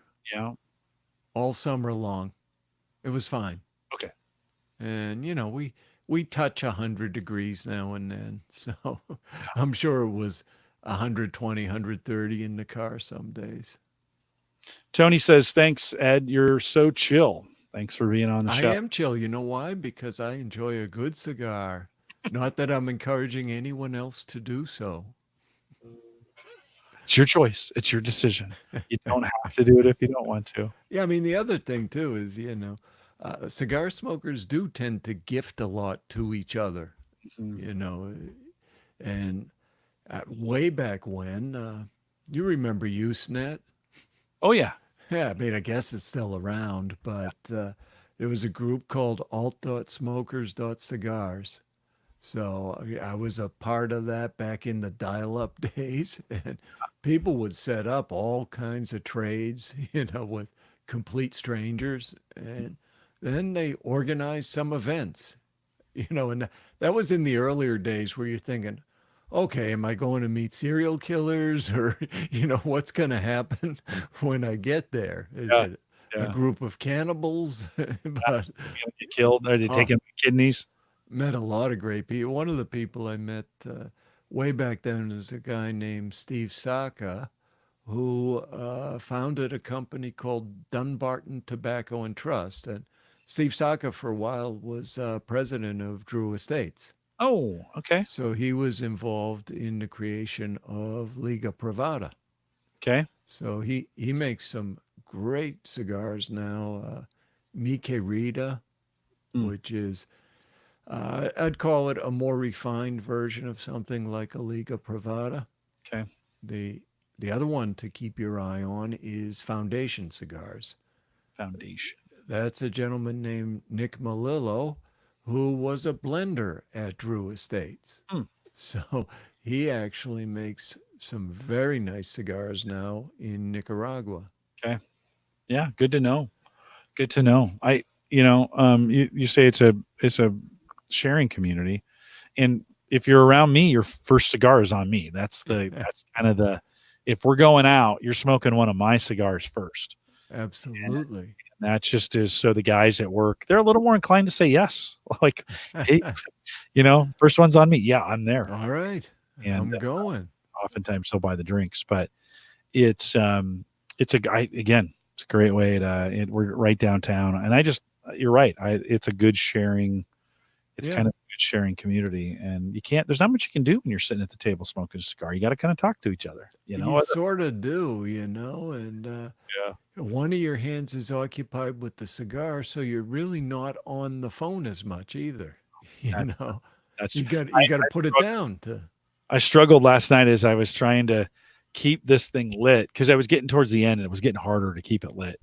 And so I was trying to keep it lit and talk to Justin on the phone, and I was, you know, Uh, with this finger kind of, ashes are dropping on the phone, and it well, does get harder.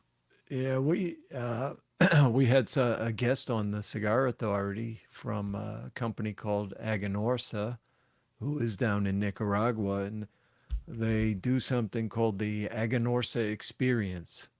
So when blenders are going to blend a cigar, they actually roll leaves of a single variety of tobacco, a fuma, and then they taste that, Mm. and then they'll get a different one and taste it. So we had two fumas and the final cigar.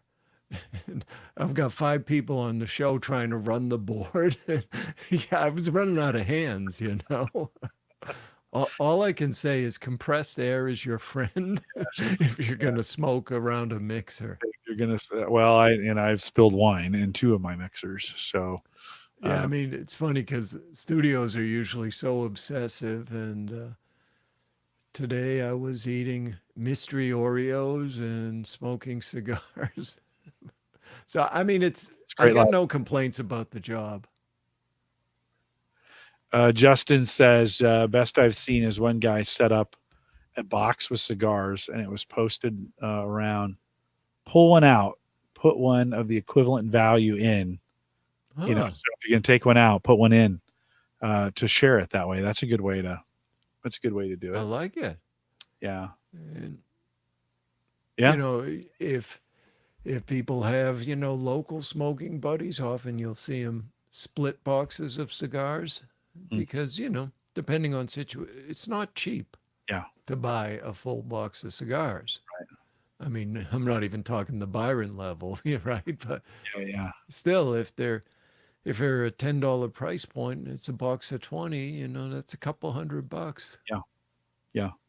No, it's a good. I think it's a good way.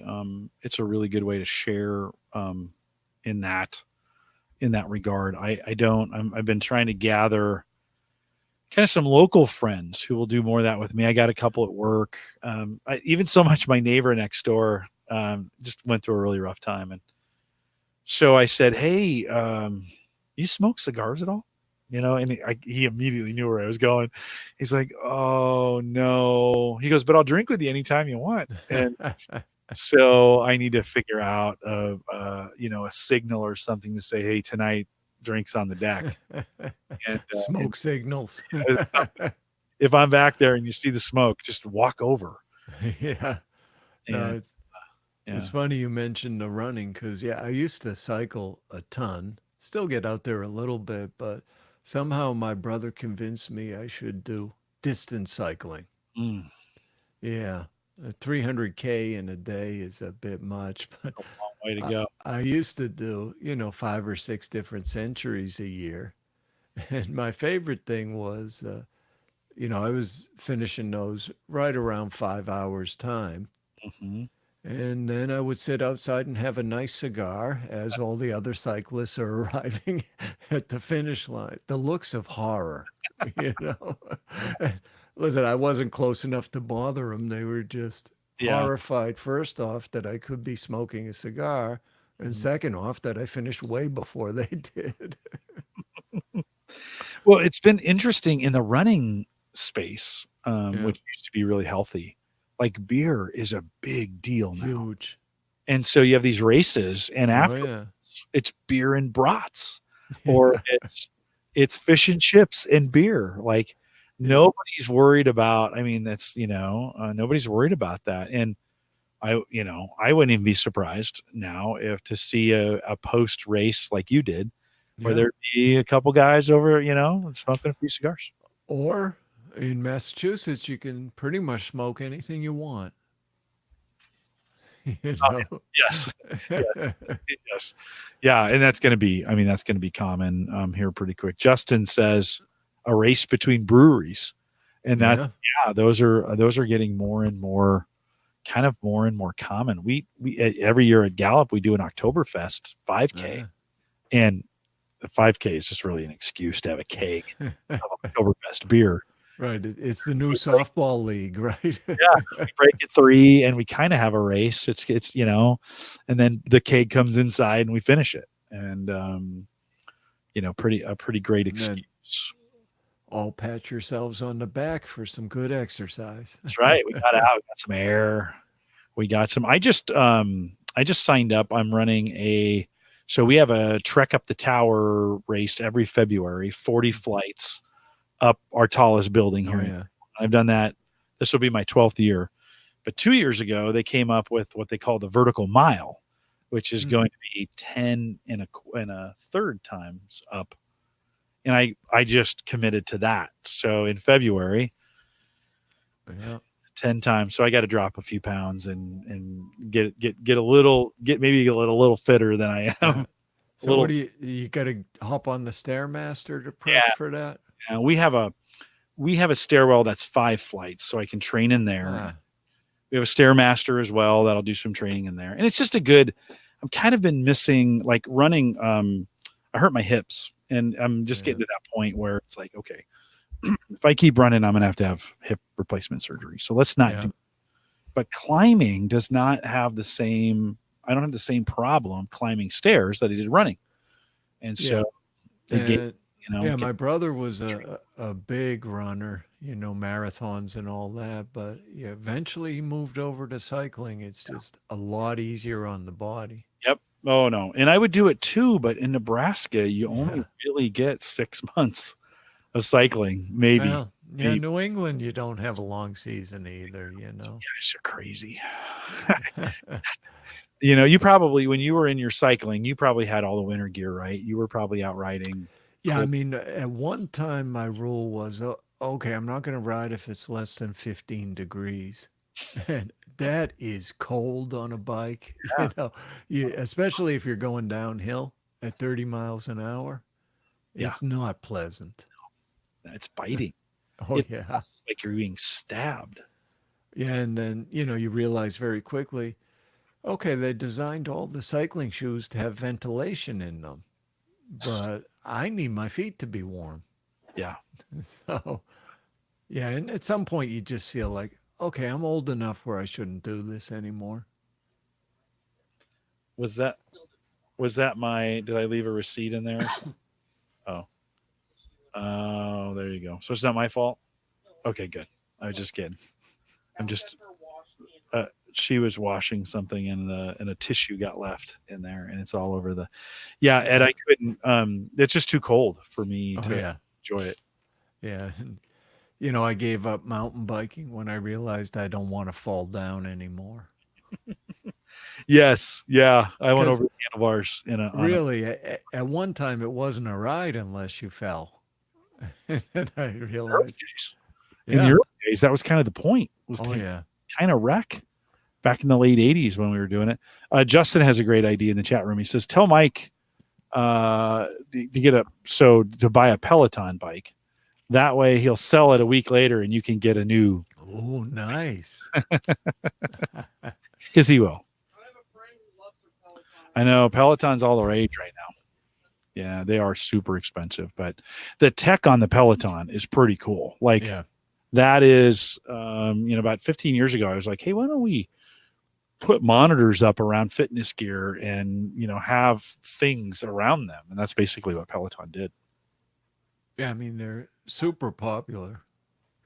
Yeah, well, the live trainer part of it too is well, they just have a great ecosystem. Yeah. And I don't think it's sustainable. So I think this will be Peloton will be something that'll come and go. It may make another 10 years, but I don't think it's sustainable long term. They're live trainers. Like, so the gal that I podcast with at Gallup, she's big into Peloton, and meeting her or meeting a trainer from New York was like meeting a celebrity for her.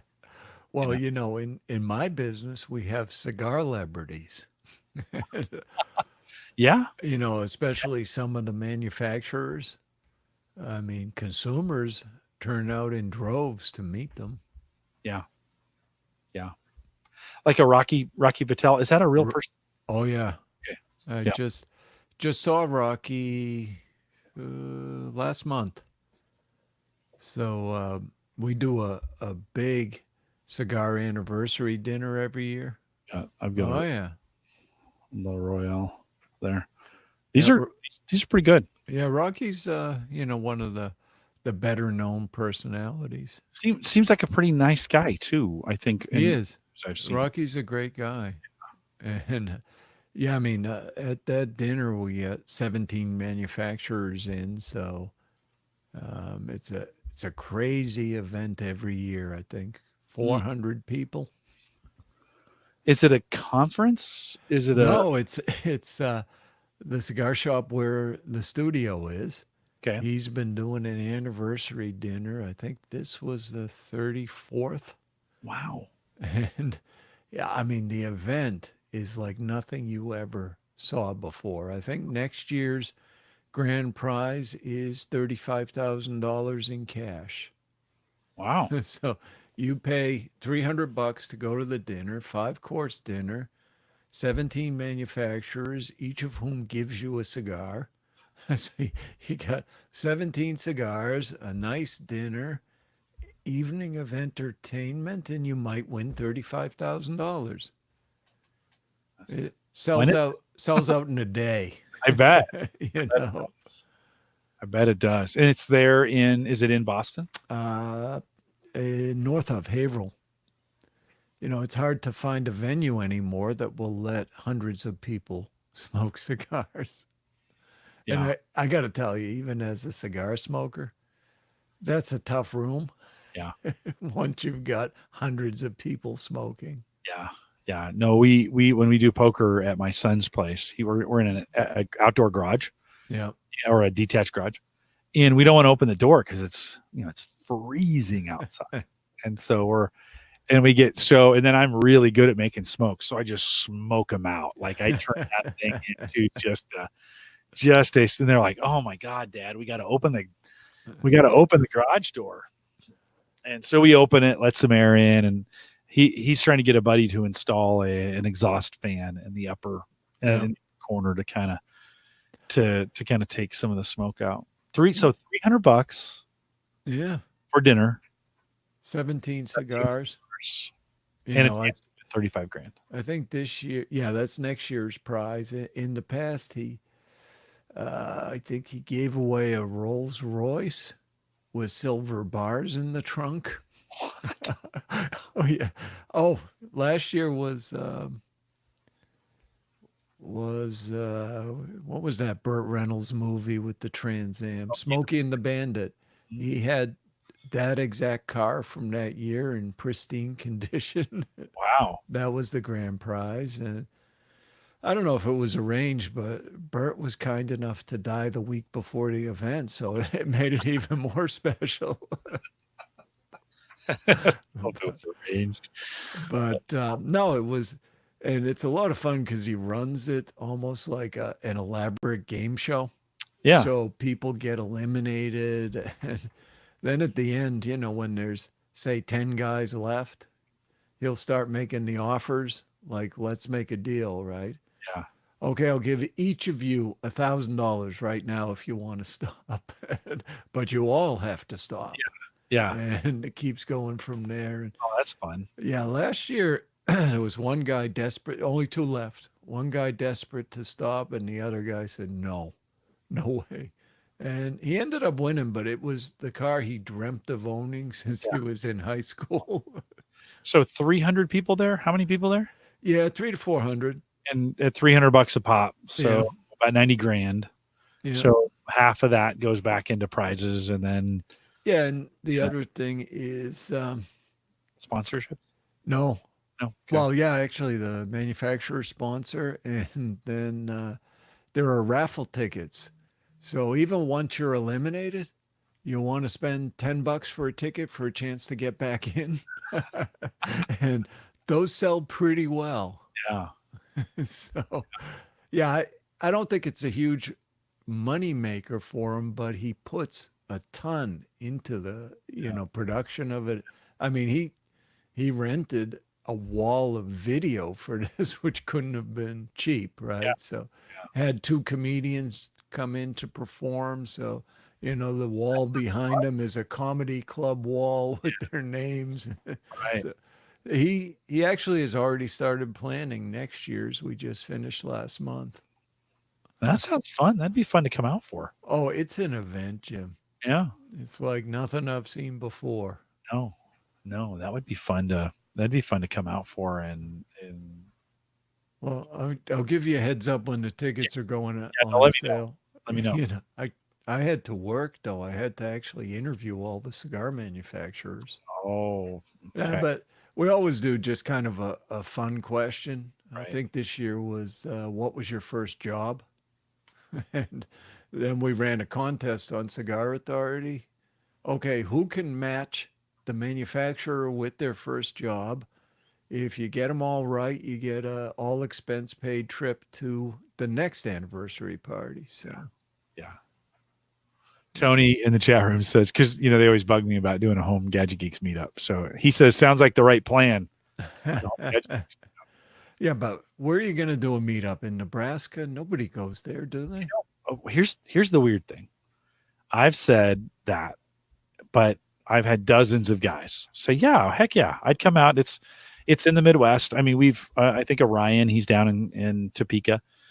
Kevin is up in Minneapolis. I've probably flown over it countless times. Oh yeah. You can stop here. We're not a hub. You've probably flown into Denver, which isn't too far. I worked for a company headquartered in Denver for a number of years. There's a game going on right now. Kansas City, Denver. Yeah. Let's see. What do you got for a score? It is 27-6 Kansas City. Yeah, I mean Denver's pretty bad. They're pretty bad. They are. You're right. They are pretty bad.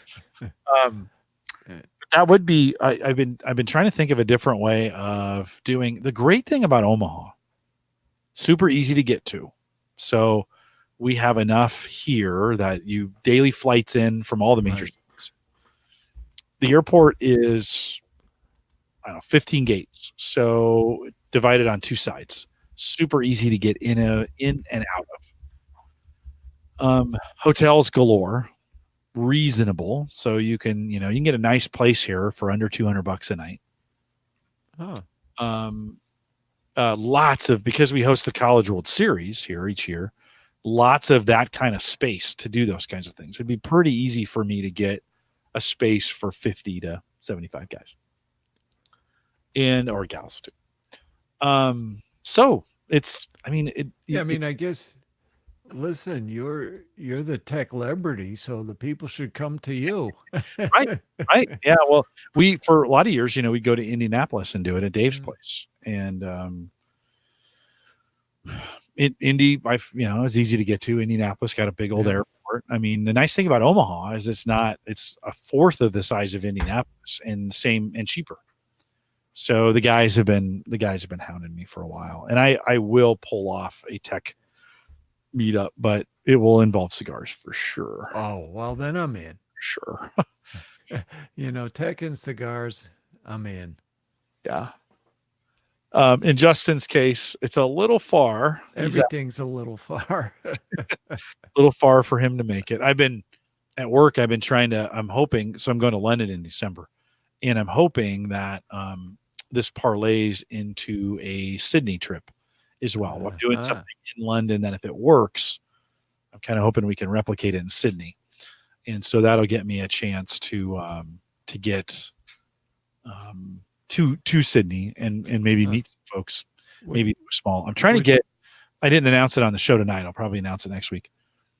I'm trying to gather some folks in the London area to meet with me. I fly in Sunday morning and I'll have kind of Sunday afternoon to stay awake.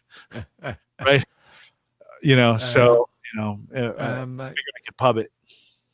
Yeah. And speaking of the business travel, I know I flew well over 1 million air miles over the course of time. Yeah. The one thing I kind of liked, if you've got an HDMI out on your laptop, bring an HDMI cable, because sometimes it was nice to just hook the laptop up to the TV in the room to watch some Netflix instead of watching on the 13-inch screen. Yeah. Cables don't take much space. No. I always carry an HDMI in my You have one anyway. Yeah, I just keep just for conference room stuff, or you really never really know. You just don't know when you're gonna need that, and it's easy to have one. Gents, if you're listening live, Ed, hang tight for 1 second. If you're listening live, we're gonna cut you off. Thanks for coming out tonight. Hope you enjoyed the show. I think many of you did. And so I appreciate you guys. We've added a new section to if we do a meetup, Ed. Yeah.